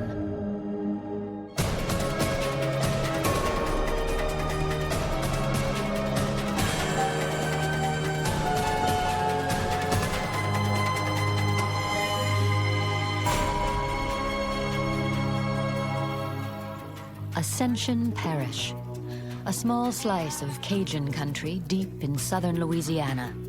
Within the parish, the small city of Gonzales, a peaceful community of friends and neighbors that prides itself on being the jambalaya capital of the world. It's a place where no one worries about keeping the doors locked at night. But in April of 1997, that peace was shattered. So I was on duty at the time and heard a report over the radio of a possible homicide that occurred within the city of Gonzales. Police are shocked to discover that Lillian Philippe, a 71-year-old widow, has been brutally murdered in her home. It's the first homicide victim in Gonzales in 11 years. It's so beyond what you expect that when a situation like that happens, it just goes beyond your range of feelings there. She was scheduled to go on a church bus trip to a casino about an hour and a half drive away. And she was very prompt all the time. If she said she was going to be at 8 o'clock, she was there at 7:45. She did not show up. Gonzales Police Chief Bill Landry is one of the first to arrive at the crime scene. She was on the floor and at the foot of her bed. It's obvious that a knife was used in the attack. There were noticeable stab wounds and some defensive wounds on her hands. There was very little trace evidence that was left at the scene. The coroner on the case, Alfredo Suarez, is unsettled by the brutality of the killing. She sustained multiple stab wounds to the neck area. Both jugular veins were severed by the deep stab wounds to that area. Furthermore, the larynx was partially severed, as well as the right lobe of the thyroid gland. In essence, she bled to death, and at the time, in that town of Gonzales, this was a horrifying death because the people in that town are not used to this kind of violent, brutal, bloody death. Miss Leon's death caused a lot of concern because their quiet neighborhoods were now infiltrated with someone who had committed a murder. I mean, there was a lot of fear going around the community that a lot of people thought they might be the next victim. But what the people of Gonzales don't know is even more terrifying. The death of Lillian Philippe is the third murder committed in the past 6 months along the Airline Highway, a highway that cuts through Ascension Parish, connecting Baton Rouge to New Orleans. Victor Rossi, the first victim, was beaten to death with a baseball bat. The second, Barbara Bourgeois, was stabbed to death. Every time something like that happens, you lose a little bit of your innocence. And yes, it certainly we certainly lost our innocence during these events here. 3 bodies in 6 months. Each victim was elderly and attacked in their own home, but police are stuck. But we were running into dead ends. It seemed like every suspect we may have come up with was eliminated. Then Chief Landry receives a telephone call that will alter the course of the investigation. I had received a call from a high school classmate of mine, Marcia. Marcia lives in Honolulu, Hawaii. She is the niece of Lillian Philippe. She asks Chief Landry to consult with her friend Rose Kopp, a psychic. It was suggested to him that I might be able to help. Marcia had some concerns because they didn't know if the possibility if it was just a group of friends, the families that were friends together. They didn't know who was a target. She was concerned for the welfare of her family and just the welfare of Miss Lee, and to want to know if we were able to detect who had committed the crime. Frustrated with the case, Chief Landry is willing to try anything, even a psychic. I told him that I had worked on cases before and that I might be able to identify, to some degree, the perpetrator of the crime and might be able to offer some clues or hints into the investigation. I asked Chief Landry to send me a photograph of the victim and a small personal item of hers.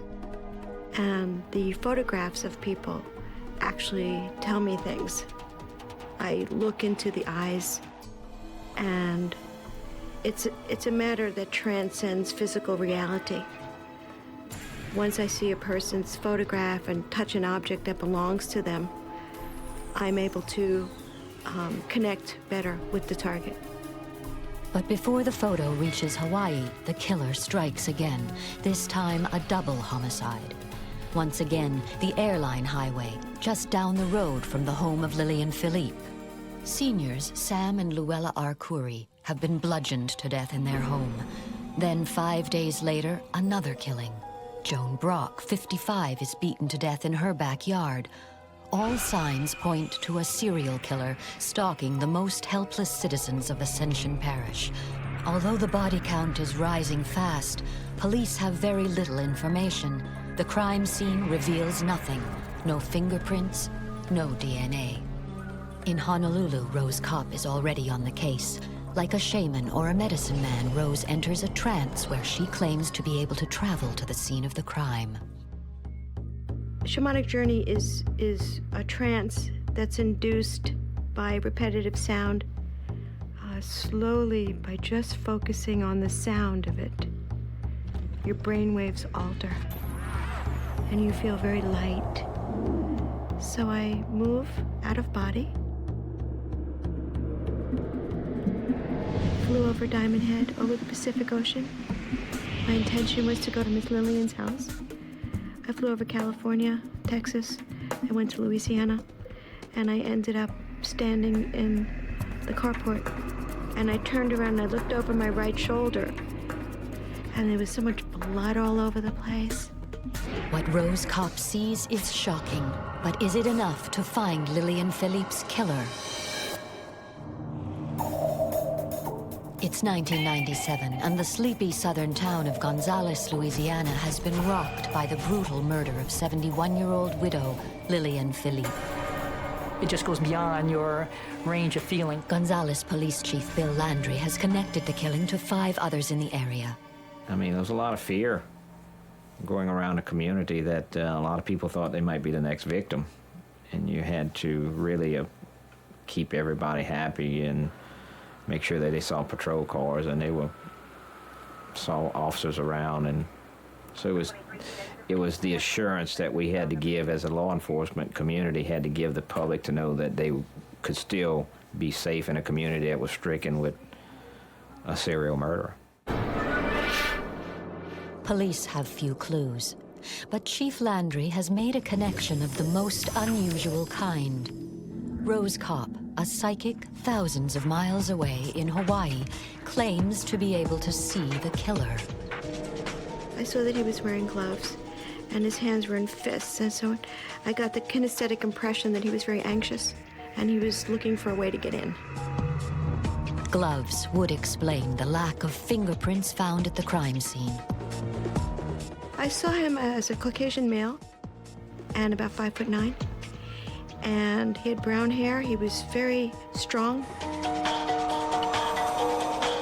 So he went around to the side of the house,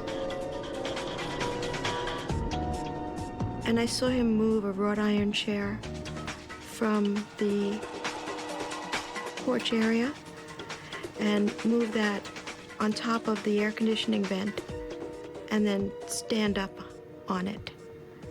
And then it stopped.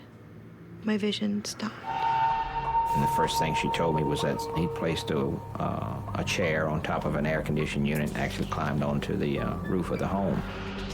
Chief Landry is stunned by what Rose tells him. There is no way she could have known about that chair. Entrance was apparently gained through a vent through the roof of the house, and then ultimately entered the residence through attic stairs.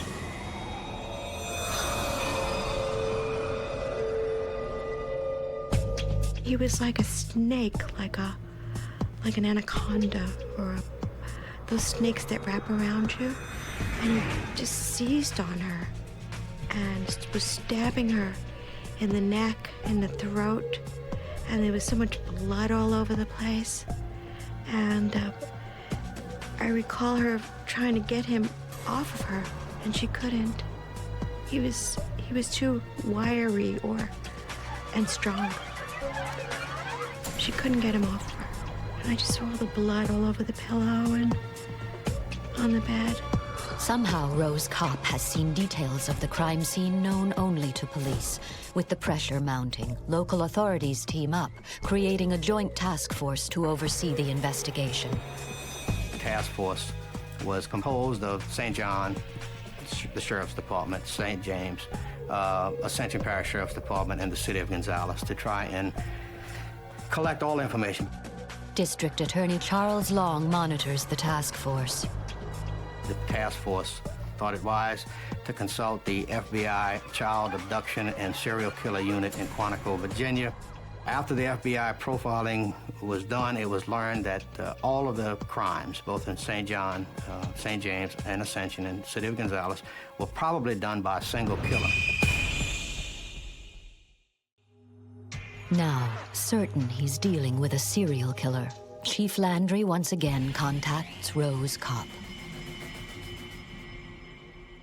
And he asked me if I would go back and see what his motives were, if I could give a more detailed description of him. Rose takes another shamanic journey to the crime scene. I flew over to Louisiana again, and I landed by Miss Lillian's house. And I turned around and I looked over my right shoulder, and the dark-colored sedan was there. I moved inside the car, and I noticed on the floor of the car were gambling slips, lots of papers and betting slips and things like that. Amazingly, Rose's vision matches with what investigators believe is fueling the killing spree. We thought that robbery was the motive. There was no other reason to consider why someone would prey upon Miss Philippi. We knew from other cases that there was some large amount of money missing, which we felt might be for a gambling habit. Rose also says she sees someone new, the killer's girlfriend.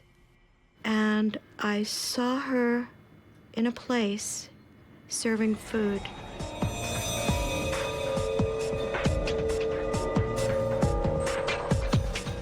So I realized she was a waitress, so I looked to see her name tag.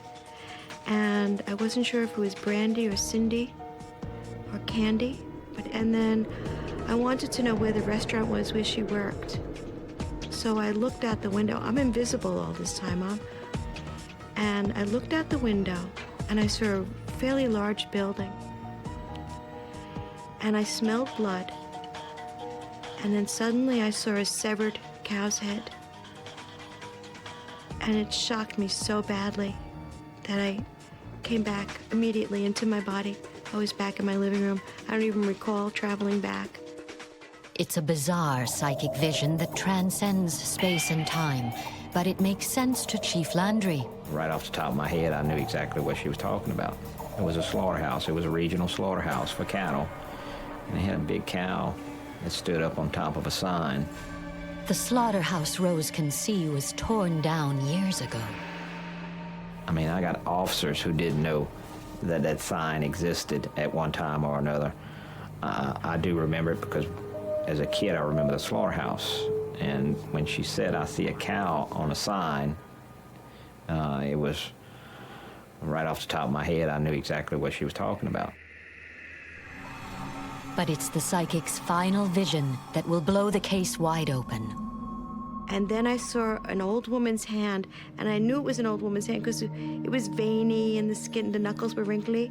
And she wrote, River Rat. River Rat. What could it mean? And how is it connected to the case? River rat is a term that we would use for people who live along the Mississippi River corridor. Or when you get into different sections of South Louisiana, the slang, the accent is a little different, and you're able to tell where people are from based on their accent. Chief Landry may know what a river rat is, but what he doesn't know is what it means for the case. That is, until the killer strikes again. There was a couple that was attacked outside our jurisdiction around the July 4th weekend. The suspect entered the home through a utility room window, armed himself with a weapon of opportunity inside the home, shot the female in the facial area, and shot the husband in the chest area. The elderly couple barely survived the attack, but their description of their assailant is what shocks Chief Landry. And they asked Miss Joyce if she had any description of the suspect, and she wrote on a piece of paper, River Rat. Gonzales police now know they are hunting for a river rat, but can they catch him before he strikes again? There was something going on besides robbery. He woke them up in the middle of the night. They knew they were getting beaten, and they knew they were going to die.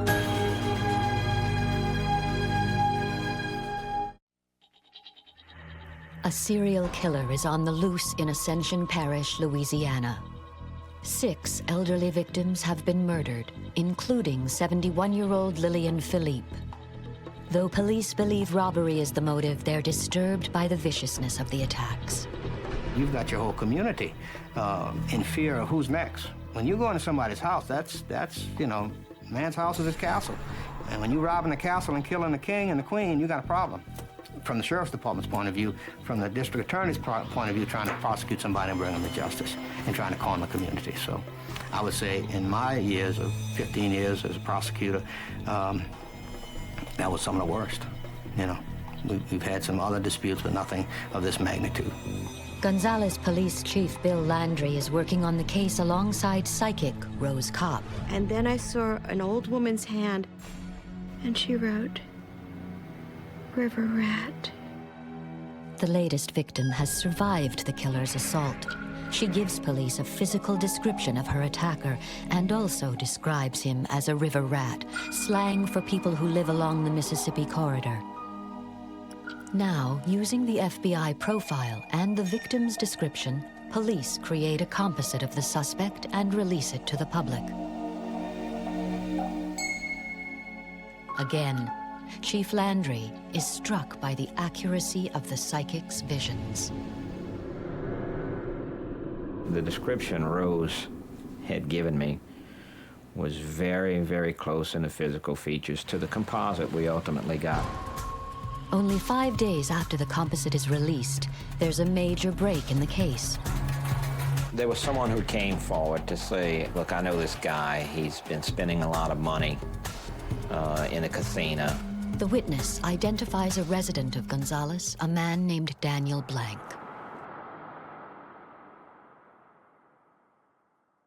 When you gamble, you have that little cord you put in a slot machine, or it tracks not only your earnings, but your losses also. It tells you how much you spent as compared to how much you've actually won. And they gathered substantial information about, you know, $80,000, $100,000 worth of gambling that he was doing at all of these casinos. And you compare that with what you thought his salary would be for a self-employed mechanic, and it just didn't add up. Then you look at what associations Daniel may have had with each victim, and there was some relationship with auto parts, maybe a friend of the family. Everything just started really funneling right toward Daniel Blank. Police go looking for Daniel Blank at his last known address. Task force decided that, well, we're going to pick him up for questioning. He's got some, you know, we checked on his earnings and his losses at the casino. He's going to have to show us some paperwork as to where these finances came from. We began looking for him and learned that he had ultimately just recently had moved to Onalaska, Texas. And so we contacted the authorities in Onalaska and sent our task force to Texas to further the investigation. In Onalaska, Texas, investigators find Daniel Blank and question him about the murders. It was a very long interview. I think it was approximately a 12-hour interview. And when he finally began to confess, of course, they went through each one of the crimes that were committed in detail, like a separate mini interview within the 12-hour interview. And that's when I hit him with it. With what? With the thing, whatever it was I had in my hand. During his interrogation, Daniel Blank admits to all 6 murders, including that of Lillian Philippe. Police also pick up the mysterious Cindy from Rose's visions. We discovered Cindy and learned that Cindy was actually Daniel Blank's girlfriend. And Cindy was the one Rose saw in the waitress outfit. Cindy worked at a little cafe. Daniel would frequent the cafe because there were video poker machines, gambling machines, and Daniel would, and I feel that's how Rose saw Cindy, but when she saw Cindy, Daniel would have been right inside gambling. So she actually saw them both there, but she only read Cindy's name, I think. Police learn Cindy waitresses across the street from the site of the old slaughterhouse, just as Rose had envisioned. His girlfriend, Cindy Bellard, is released after making a deal to cooperate with prosecutors. In his confession, Blank reveals the brutal details of his murder of Lillian Philippe. After using the wrought iron chair to gain access to the home, Daniel Blank attacked the elderly widow with a trophy, then stabbed her to death with a kitchen knife.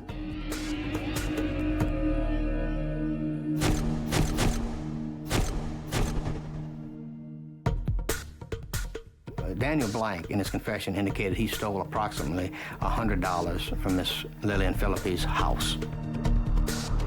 My conclusion was there was something going on besides robbery in the manner in which he beat people. He woke them up in the middle of the night, first of all. If you look at it, they knew they were getting beaten and they knew they were going to die.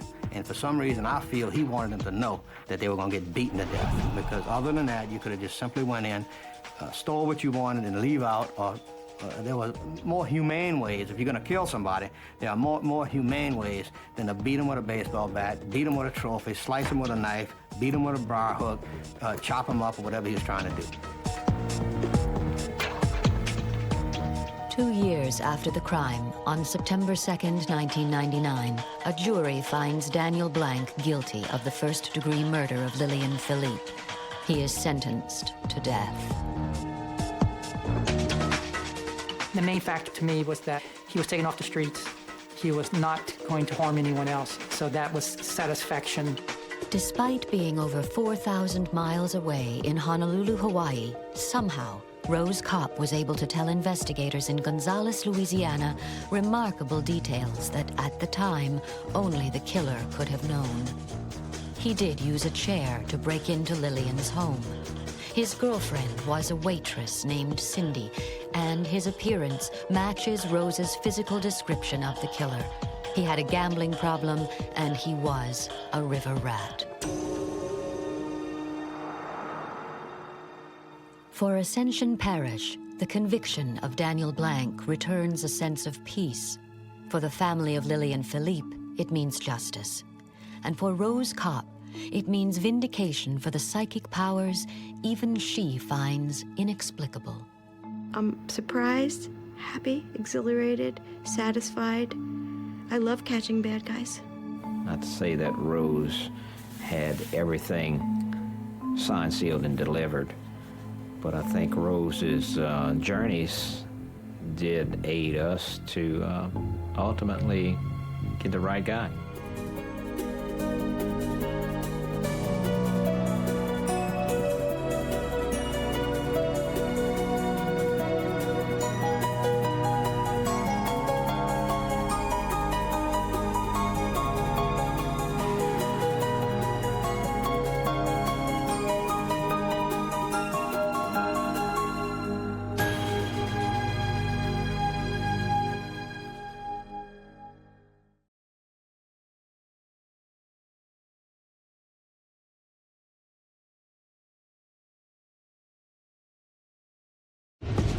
In Portland, Maine, a beautiful young woman vanishes one night while out on the town. We have no crime scene. We have no body. Is she alive or dead? It was unusual that a young lady goes missing from a nightclub downtown Portland and is never seen again. Desperate, the top detective turns to a psychic for help. And immediately, when he started talking, she was right there. Can the psychic's mysterious visions help police to find Amy? Help them find me, help them find me, help them get me out.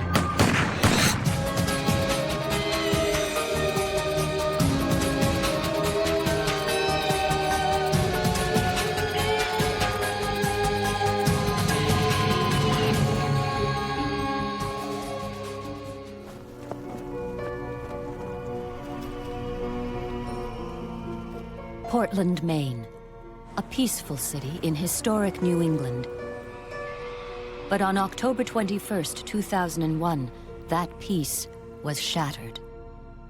Amy St. Laurent, a 25-year-old administrative assistant and Portland native, disappears into the night. Amy was charming, fun-loving, and according to everyone, reliable. Amy's a responsible young woman who didn't turn up for work on Monday. not prone to disappearing and not getting her cat fed and leaving her personal belongings behind. I miss her. I want her back. Anything anyone can do to help would be really appreciated. It wasn't just her family who were desperate to find Amy. The entire city was looking for her. Portland is a small city. Everybody was aware of it. Amy's picture was everywhere. You couldn't walk a block without seeing her photograph. Deputy Chief Joe Laughlin of the Portland Police is in charge of a team of detectives working the case. It was unusual that a young lady goes missing from a nightclub downtown Portland and is never seen again. I mean, she just basically disappears. And there are no answers. The public's demanding answers. And one of our best reporters went downtown, and the family was hanging up posters with her picture, and they were visibly distraught. And I think everybody just couldn't believe what was going on, and their hearts just went out to the family. What police know is that at the Pavilion nightclub, Amy became separated from her friend around midnight. Though he searches, he can't find her in the crowded club. Frustrated, he leaves. After that, she vanishes. Portland police continue their search for Amy Saint Laurent, the 25-year-old administrative... Lieutenant Laughlin is feeling the heat. He has to find Amy, but has few leads. And police are asking anyone with information to come forward. We had zip, we had nothing. We had some speculation, conjecture. We have no crime scene, we have no body, we have no physical evidence. 5 days after Amy disappeared, driving into police headquarters, Laughlin tunes in a voice on his car radio. Q97.9, this is Vicki Monroe with Spirit Messenger. It is a moment that will change the course of the investigation. Hi, Vicki. My name's Jackie. Hi, Jackie. Jackie, has your mother and father passed? Yes, both my parents are... At radio station Q97.9 in downtown Portland, psychic Vicki Monroe is hosting her weekly call-in show. She's helping listeners connect, so she says, with their dead loved ones. I see them very clearly defined. I hear them, and I also get a sensation of whatever they're feeling or how they might have passed. Your parents are both fine, alive and well, as they put it on the other side. Your mother says, though, that you were there when she passed? Actually, I was. And were you holding her hand? I was. And did you tell her it was okay to go? I did. Okay. So I was listening to the radio. I said, you know what? I'm going to call this woman when I get to work and see if she can tell me where Amy is. Can a psychic radio show host really help a cop find a missing woman? Why not? Why not? My frame of mind is perhaps this can trigger some thought process in me, some further inquiry to the detectives, some information that we may not have thought about. Joe Laughlin, I'm a lieutenant at the Portland Police Department. I'm wondering if perhaps you can help me with something. Have you heard of the Amy St. Laurent case? Lieutenant Laughlin's phone call triggers an extraordinary reaction. I was shaking. I know that I started to cry. I was last seen at one of the nightclubs called the Pavilion. But I was just so stunned, shocked, and really surprised because he's telling me about this missing person who then just starts to appear right in front of my face. There is a person coming in, and she came right through for me. Immediately, Vicki gets a powerful image of Amy. She's exclaiming that her name is Amy, gray sweatshirt, writing on the side. I kept asking her, what does that say? And she said, Pratt Whitney. And that was where she worked at the time. Okay. For the psychic, it can mean only one thing. My first response was that sick feeling in my stomach always usually happens when I know somebody's passed away. So immediately there was a feeling of, or a sense of, this girl's passed. Monroe tells Laughlin Amy is dead. And then she goes a step farther. I knew this is a murder case. And he's really not prepared for what she tells him next. Okay, she keeps repeating, Amy's repeating JJJ. It's definitely the name of the man that killed me. In Portland, Maine, 25-year-old Amy St. Laurent has been missing for 5 days. Is she alive? Has she been abducted? Where is she? The police are stumped. Desperate for clues, Lieutenant Joe Laughlin asks Vicki Monroe, a local radio personality and psychic, for help. Monroe has a terrifying vision of Amy. She's dead, the victim of a brutal murder, and something more. I saw Amy. She described the gentleman. His name is Jeff. It was definitely the name of the man that killed me. Jeff. That's what Amy's saying. And he killed her. She got into a vehicle with... New evidence has revealed that the last person to see Amy was a man by the name of Jeff Gorman. No one but the police has that information. I mean, it was uncanny. It was uncanny information, no doubt. It starts a conversation. It starts a dialogue. It starts rethinking. It starts discussion and argument, which is good for the case, because that's what we constantly do. Most cases start with a crime scene and some place to start. Here, we are trying to find a starting place. And ultimately, we found that starting place with Jeffrey Russell Gorman.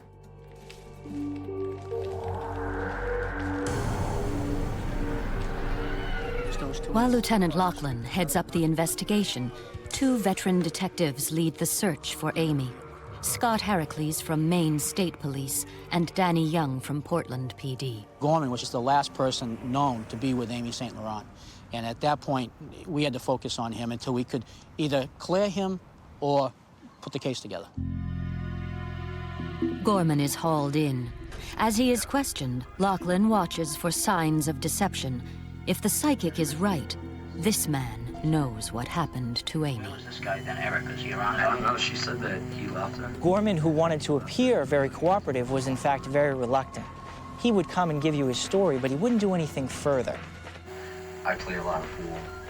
Under close questioning by Detective Young, Gorman freely admits meeting Amy at the Pavilion nightclub and taking her to a party at his friend's apartment. All the time. It's just play a bunch of people. We just go back over and drink. Okay. There were 3 people, herself included. They got in the car. I think that she left with Jeffrey Gorman. Number 1, she couldn't find her friend at the time. 2, Gorman knows a lot of people in a position of authority, and bouncers and bar persons and things of that nature, so she might have felt that ephemeral safety with him.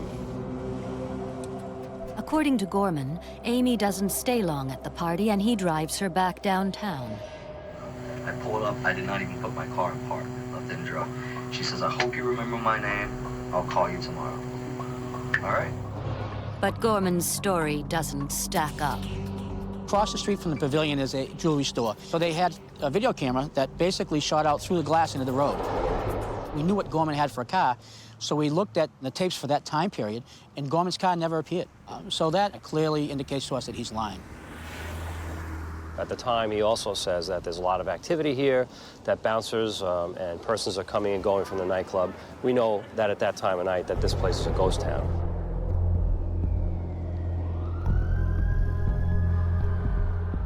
Police dig into Gorman's background. They find a criminal history that stretches all the way to Florida. His record included a lot of misdemeanor crimes and thefts and crimes of dishonesty.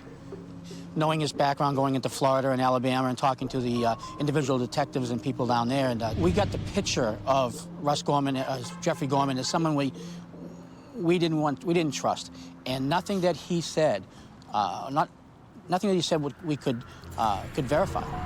Yeah, they did. Before leaving, after leaving the pavilion. Gorman's suspicious behavior after the interview raises other red flags. He has a piece of crap car that he never cleans, that he's driving around in, that his friend said a couple of days earlier, why don't you clean this thing up? And he says, oh, it's a piece of junk. There's no sense cleaning this car up. And the day after Amy was missing, that car was cleaned up, and it was immaculate. He starts changing his appearance. He shaves his head. He gets body piercings and tattoos. He's making all sorts of inquiries about polygraph and dealing with the police. He refuses to cooperate with us. He was indicating all sorts of what we call post-offense behavior, and we start building a case, starting with the fact that he never dropped her off. So we've lost a little bit of time in there. I don't know where he went, what he was doing. Jeff Gorman is now suspect number 1 in the disappearance of Amy St. Laurent, just as psychic Vicki Monroe predicted. I don't know if he was back. And it was definitely Jeff. That is the name they had to go with. Okay, and I see it, yes, I see it. But the psychic has even more powerful visions. Amy is showing Vicky where they can find her. Then she shows me this area. It was wooded, very, very wooded. I can hear water. There's water. I could hear water. She also described that there was a house nearby that was significant to this Jeff person. Police know Jeff Gorman often stays at his mother's house, located outside Portland in a heavily wooded area. New evidence shows he was close by the night Amy disappeared. He was stopped by police for a broken headlight at 2:45 in the morning. He could only possibly travel in a small radius based on all the information that we had gathered. This isn't too far from where he was stopped. We established criteria for search areas. One of the areas is right near Gorman's mother's house, where he lived. We believe that Amy could be somewhere in that area. Could this area be the dense woodland Monroe sees in her visions? It's 6 weeks since Amy vanished. There was a huge amount of pressure on the police to solve this crime. First, because we didn't know if this would happen again to another young woman in the Old Port. And also just for her family to know that there was some resolution. But at that time, it was just Gorman and Cush. This is at the... The detectives became very attached to her. And in fact, at one point, because of who she was, they were referring to her as our Amy. Amy was too sweet a girl. She was too good a person. So many of our cases, we're able to reason some of these things away. We still work very hard, but you can reason a lot away so you don't have to take a lot home with you that night. But Amy never left. She came home every night.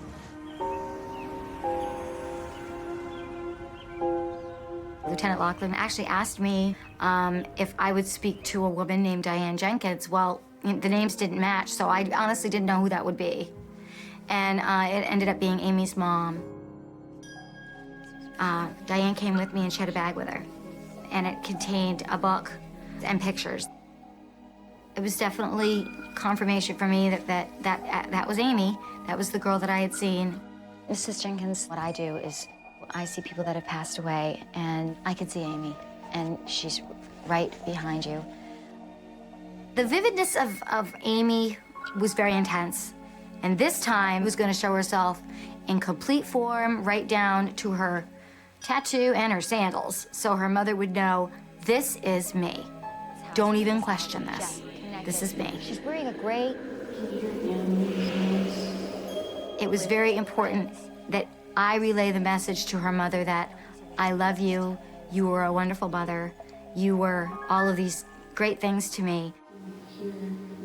I felt sad, but I also felt great relief in the respect that her mother knows at least this much, that she's okay and she's not suffering.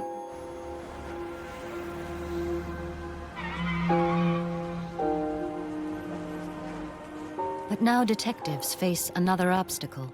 Mother Nature. We had conducted many, many searches, and this was our last big effort. Police need to work fast. It's early December, and heavy snowfall is in the forecast.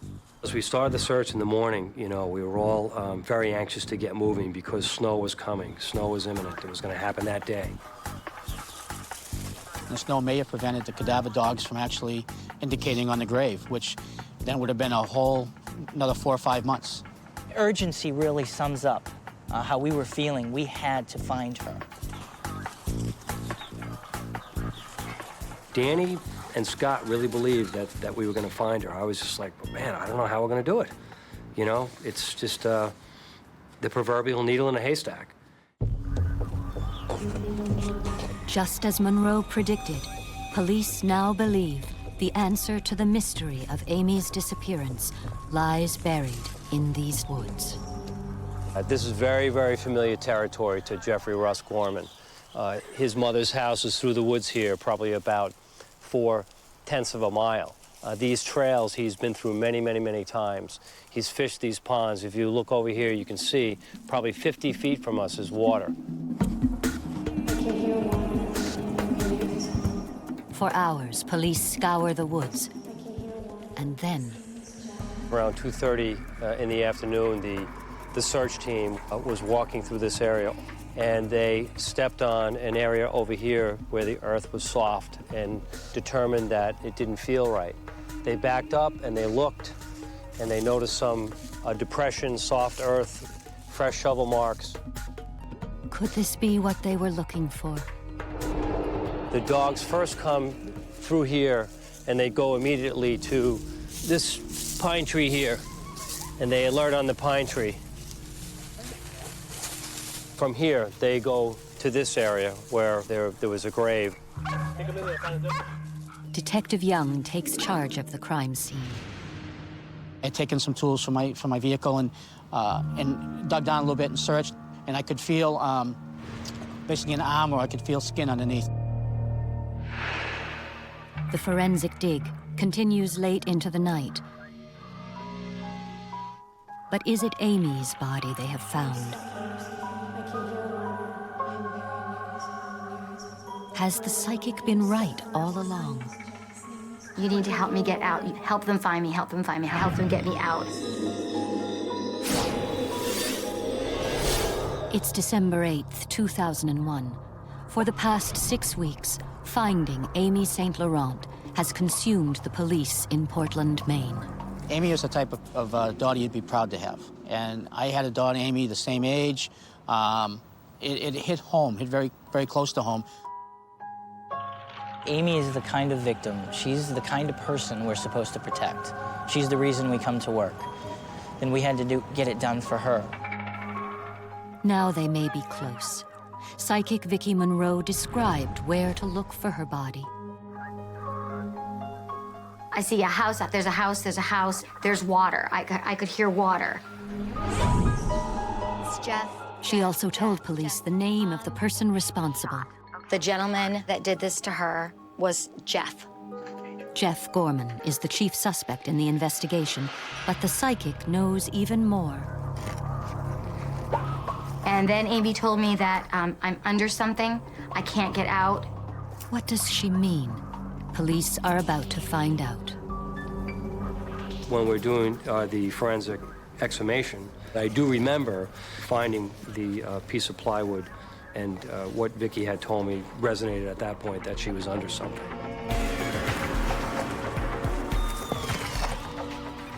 And when the plywood is removed, a gray Pratt & Whitney sweatshirt, as seen in Monroe's vision, emerges from the damp, dark soil. At that point, we knew that we had Amy. From the moment we confirmed, it was very surreal. We were on autopilot immediately. I don't think we needed to sleep again for a couple of days. It was invigorating and a little bit of relief. It's an emotional moment, a relief, and yet it confirms everyone's worst fear. I think probably the most difficult part of this case is the day we discovered Amy and finding her remains and going through the forensic dig and exhumation. You know, you have this image of a young lady who had her whole life ahead of her, and, you know, seeing that crime scene was very difficult for all of us.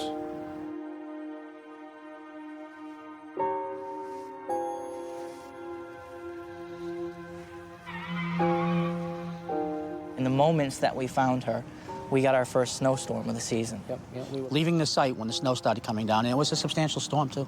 We all were just amazed that if it was another day, we never would have found her. And Vicki Monroe had told me that she would be found before the first snow. And I could see it on television, where they had found Amy and what she was wearing. I do this for a living. This shouldn't be a shock. I thought, oh my God. How could Vicki Monroe have known so much about this terrible case? Did the spirit of Amy really tell her? Vicki said Amy had been murdered. She said the killer was named Jeff. She predicted he buried Amy under something near water, close to a familiar house. She even knew about the gray sweatshirt. I don't know how she could possibly have known any of this information. I don't know if it's just something that I carried with me since I was born. Some people will say I'm cursed, and I say no. This isn't a curse. I feel blessed. I can't explain it. I think human beings have sixth senses, or I know that I watch detectives develop another sense, another level of intellect or observation, and perhaps that's true. Whatever the truth behind Monroe's extraordinary insights, the information she passed to police played an important role in finding Amy and her killer.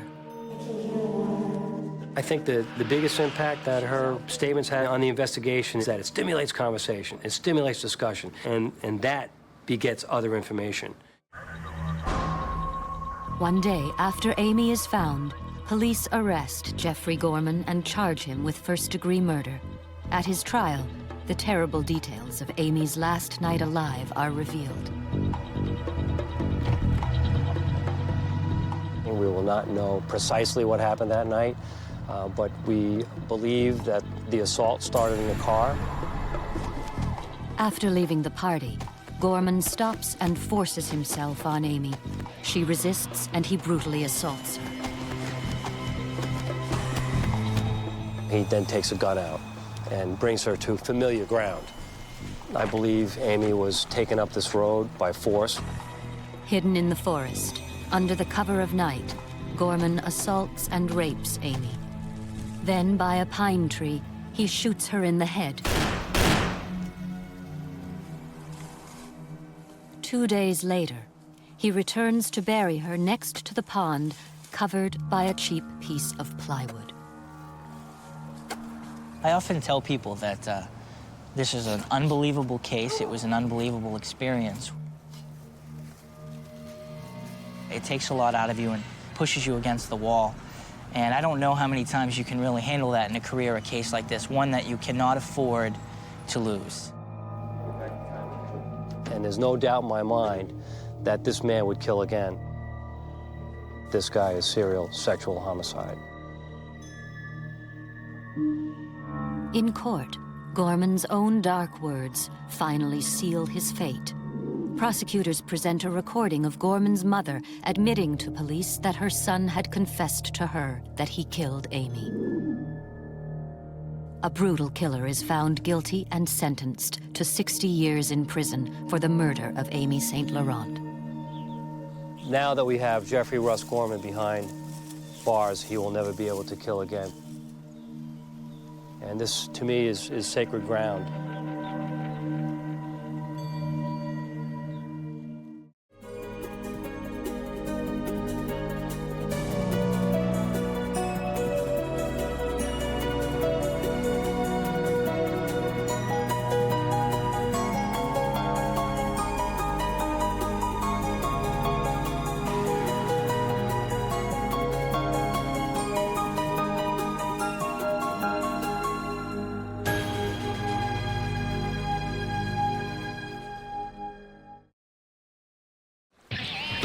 When a woman's body washes up on a Florida beach, no one is more shocked than the police. I have never in my life seen anything like this before. The Navy thinks her husband's best friend is the killer, but a psychic disagrees. The man's innocent. How many times can you say, it wasn't me, I didn't do anything? A psychic connects with the dead. He's going to kill him. Will her message be enough to save an innocent man from life in prison?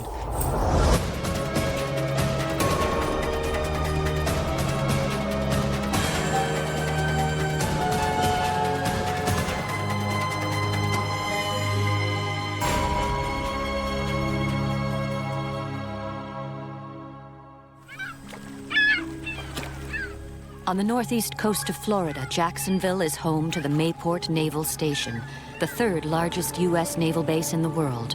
We live in a large military town, and we had 2 aircraft carriers, and you could tell when they were out to sea, that was 10,000 people gone from your population. On the morning of March 26, 1988, 2 fishermen make a grisly discovery. They find a body washed up on the Intercoastal Waterway. They thought it was a dolphin. They thought it was a fish that had washed up on the beach. Dave Archer is a detective with the Atlantic Beach Police. When he arrives at the scene, he immediately knows this is no simple drowning. I could tell it was that of a white female. Her hands were tied behind her back with a fishing stringer. And I thought, okay, that's odd.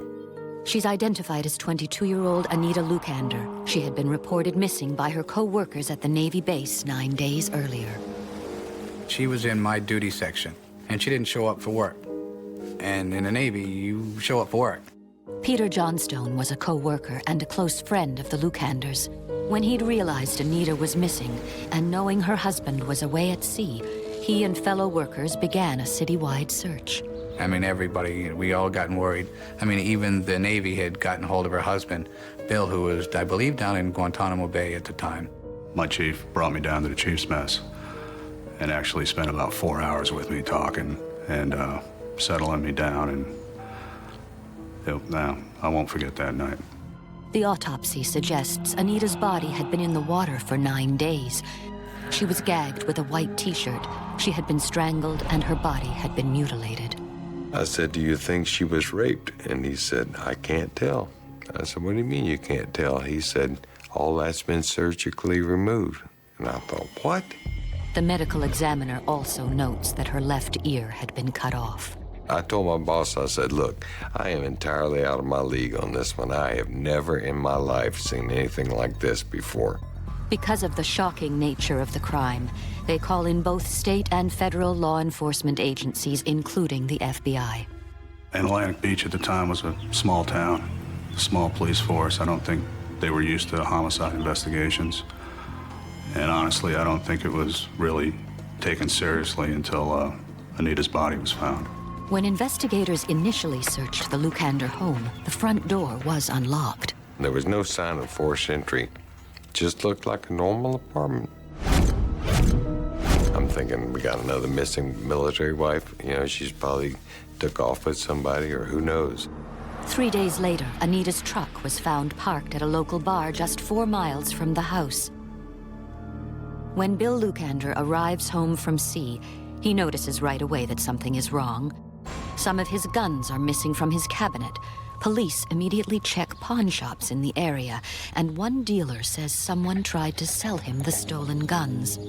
A composite sketch of the suspect is made, but it leads nowhere and is filed away. We started out with everybody was a suspect. In fact, the insurance company called me and said, we're fixing to pay off on the Lucander case, but we want to know if the husband is a suspect, because if he is, we're not going to pay. And I told him, I said, lady, at this point, he's the only one that's not a suspect, and the reason he's not is because he was out of the country. A month later, a bizarre discovery. A mailman finds Anita's wallet. Sitting on top of it, a cold glass of water. No fingerprints are found on the wallet or the glass. We took that as like a sign saying, okay, you guys are getting cold. You're headed in the wrong direction. You need to go back the other way. The next day, Anita's purse is discovered blocks away from the Lucander home and on the same street as Bill's best friend, Peter Johnstone. Friends say that Johnstone spent a lot of time at the Lucander home, especially when his good friend Bill was away at sea. Well, when Bill was gone, yeah, I would hang out over there. It wasn't not hardly as much as I did when Bill was there. To investigators, Johnstone is beginning to look suspicious. Every time you turn around, bam, Peter Johnstone standing right there looking at you. How's it going, guys? Is there anything I could do for you? No, we're on an active homicide investigation right now. There's nothing you can do for us, unless you did it. Peter takes 2 polygraph tests. The first is inconclusive. The second one he passes. I never felt concerned that they were investigating me. I never felt concerned with that. Always, anything I could do to help. Peter remains a suspect, but with no new witnesses, no physical evidence, the police don't have enough to make a case.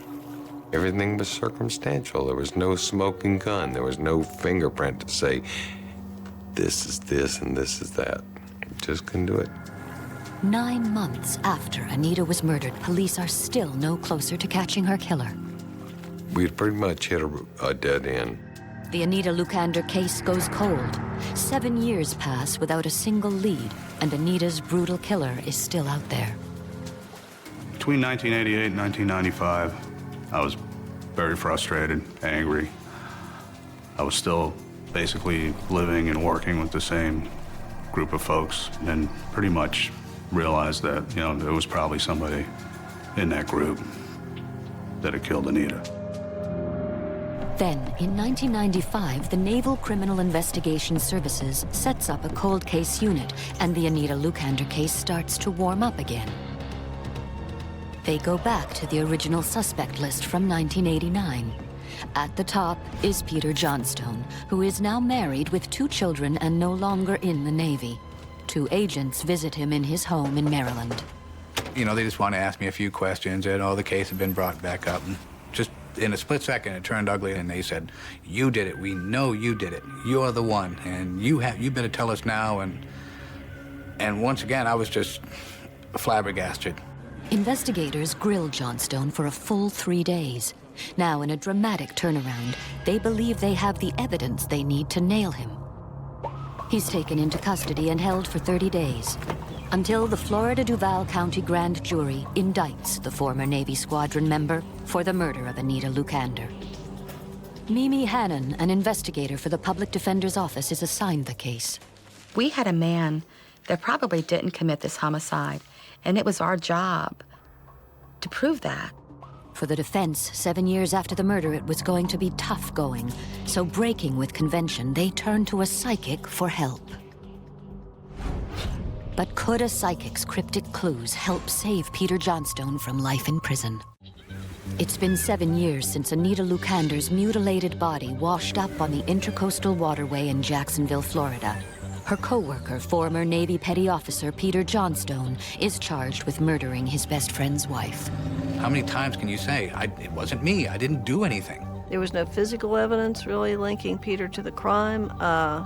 The only thing that linked him to Anita Lukander was his friendship with her, his business acquaintanceship with her, and his friendship with her husband. Ann Finnell and Pat McGinnis are Peter Johnstone's public defense lawyers. Perhaps Peter Johnstone was an easy person to focus in on because he was cooperative with them.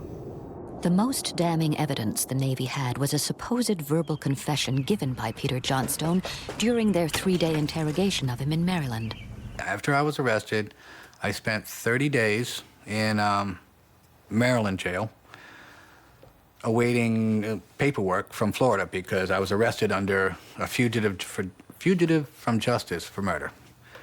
And when I got to Florida is when I met my attorney, Pat McGinnis, and they said that I had confessed.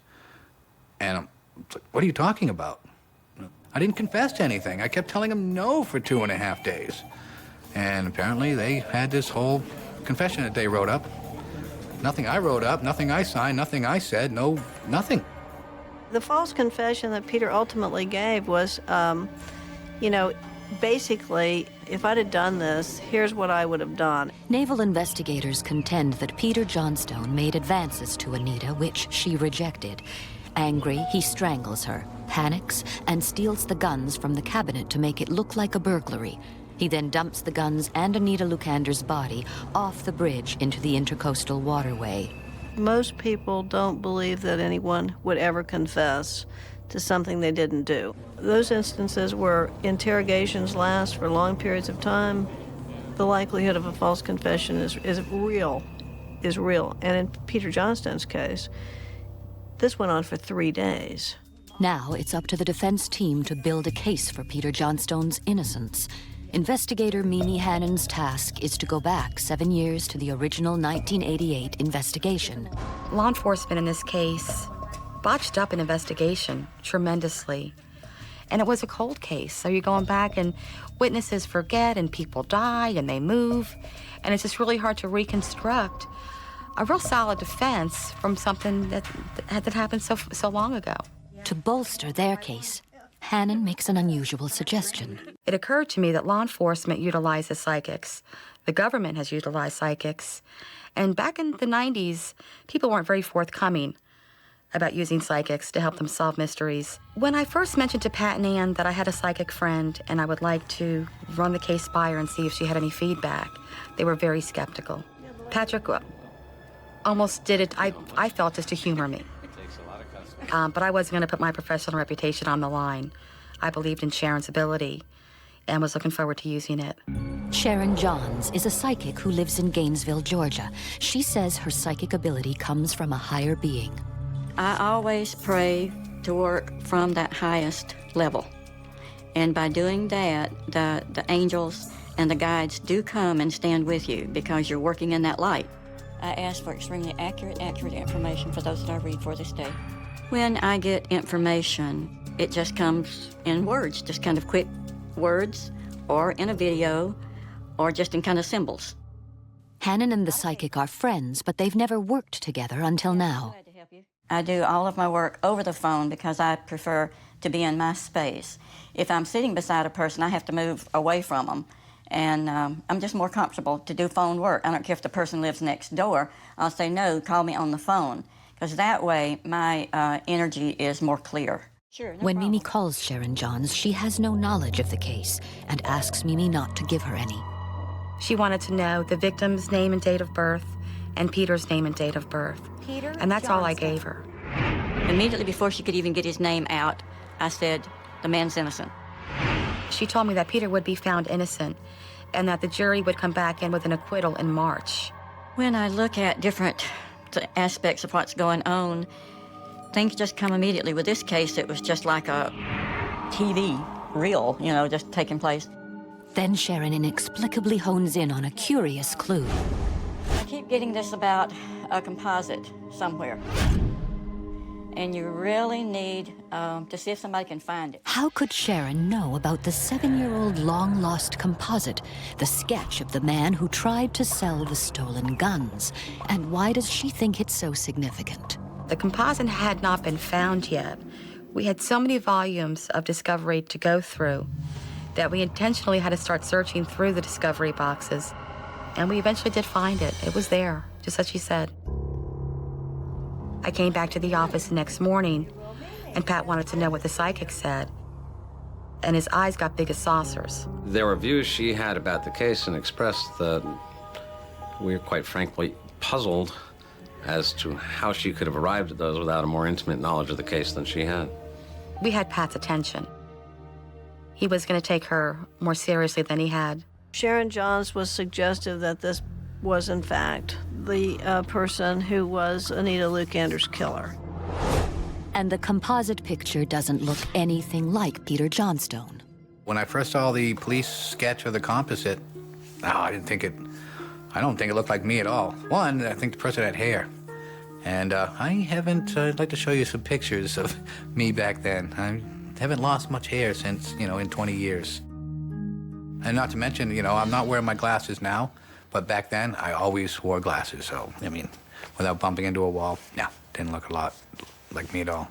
As we began to work on the case and went further and further into things, then I saw more and more. Patrick had asked me to ask Sharon a series of questions.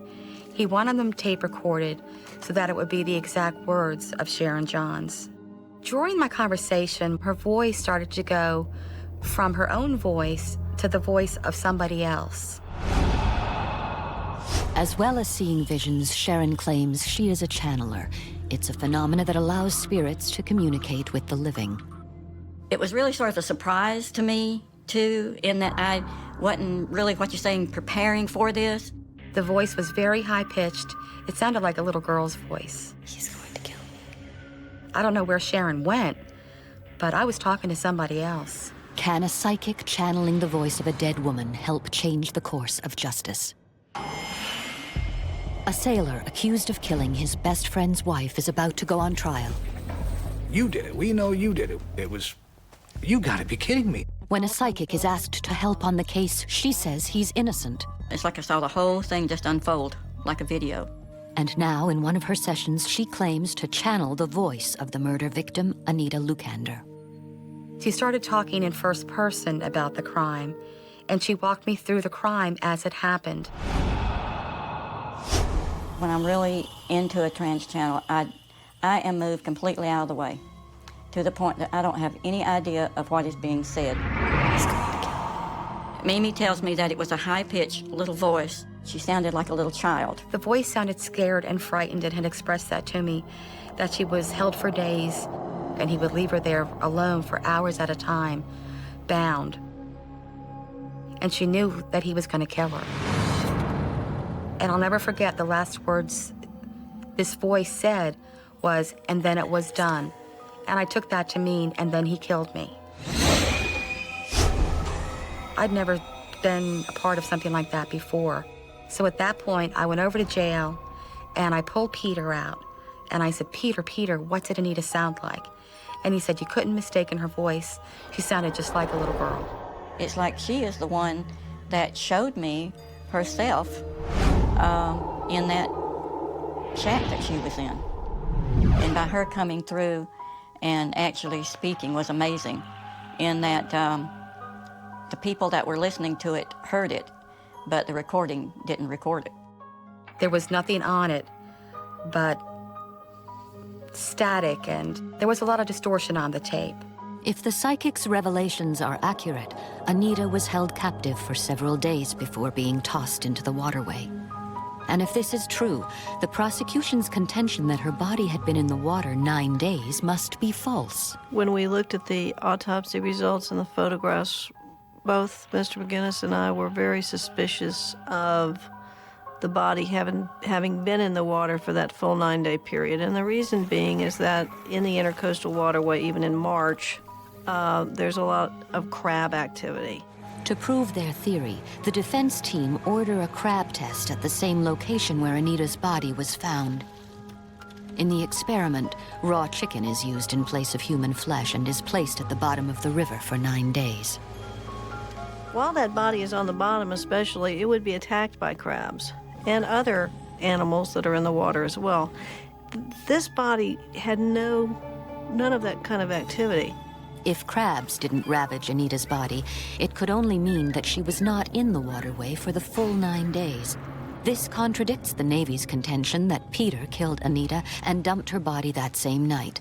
It makes the so-called confession meaningless and amazingly vindicates the word of a psychic. February 18th, 1997. Almost 9 years after Anita Lukander's brutal murder, Peter Johnstone goes on trial. Peter was definitely fearful facing trial because he was looking at a life sentence. He had been behind bars for almost 20 months by the time it had gone to trial. But just as the trial gets underway, the psychic makes an unusual request. Mimi called me and she says, is there anything else that we need to do? We're going to trial. I said, just be sure that you've got that composite. I said, it's very important. I don't know why, but you've got to take it. We had no idea where she was going with that and what the significance would be. Anne Fennell enters the composite sketch into evidence, and it will prove to be pivotal. Trials don't always end up like you want them to end up. It is an incredible nerve-wracking experience, much more so than if you're going to trial with someone who you either know or think is guilty. After a 3-week trial, the jury begins their deliberations. Just 2 hours in, the jury requests to see the composite sketch of the man who pawned the guns once again. And we found out there was one holdout in that jury room who wanted to take a closer look at Peter Johnstone. 1 hour later, the jury reaches a verdict. My heart was, coming out of my chest, and you're just sitting there, and the judge takes a piece of paper, and he reads it, and I'm like, okay. And then he folds it back up, and he hands it back. It was a real nail-biter for a few minutes until the jury was seated, and the clerk read the verdict. We, the jury, find the defendant not guilty. So say all. A not guilty verdict in the death of his best friend's wife, Anita Lukander, who was raped, strangled, and mutilated in 1988. On March 17th, 1997, just as the psychic predicted, Peter Johnstone walked out of the Jacksonville courtroom a free man. How did the psychic know so much? She said that the key to Peter's defense lay in the composite sketch. She predicted that he would be free in March, and she correctly predicted that Anita had not been thrown straight into the water after the murder, as the prosecution stated. Sharon's contribution to the case had become huge. She invigorated the defense team. We were on a certain defense theories that was what Sharon was seeing too. it got him looking at other avenues and justifying what she had said. It was great. So I think good chance she saved my life. Today, 21 years after Anita Lucander was murdered, Sharon Johns and Peter Johnstone meet for the first time. You look good. You look good. Wow. It has. Oh. So, you're welcome. You're welcome. Oh. Doing this work is a big responsibility. I have simply just learned to trust.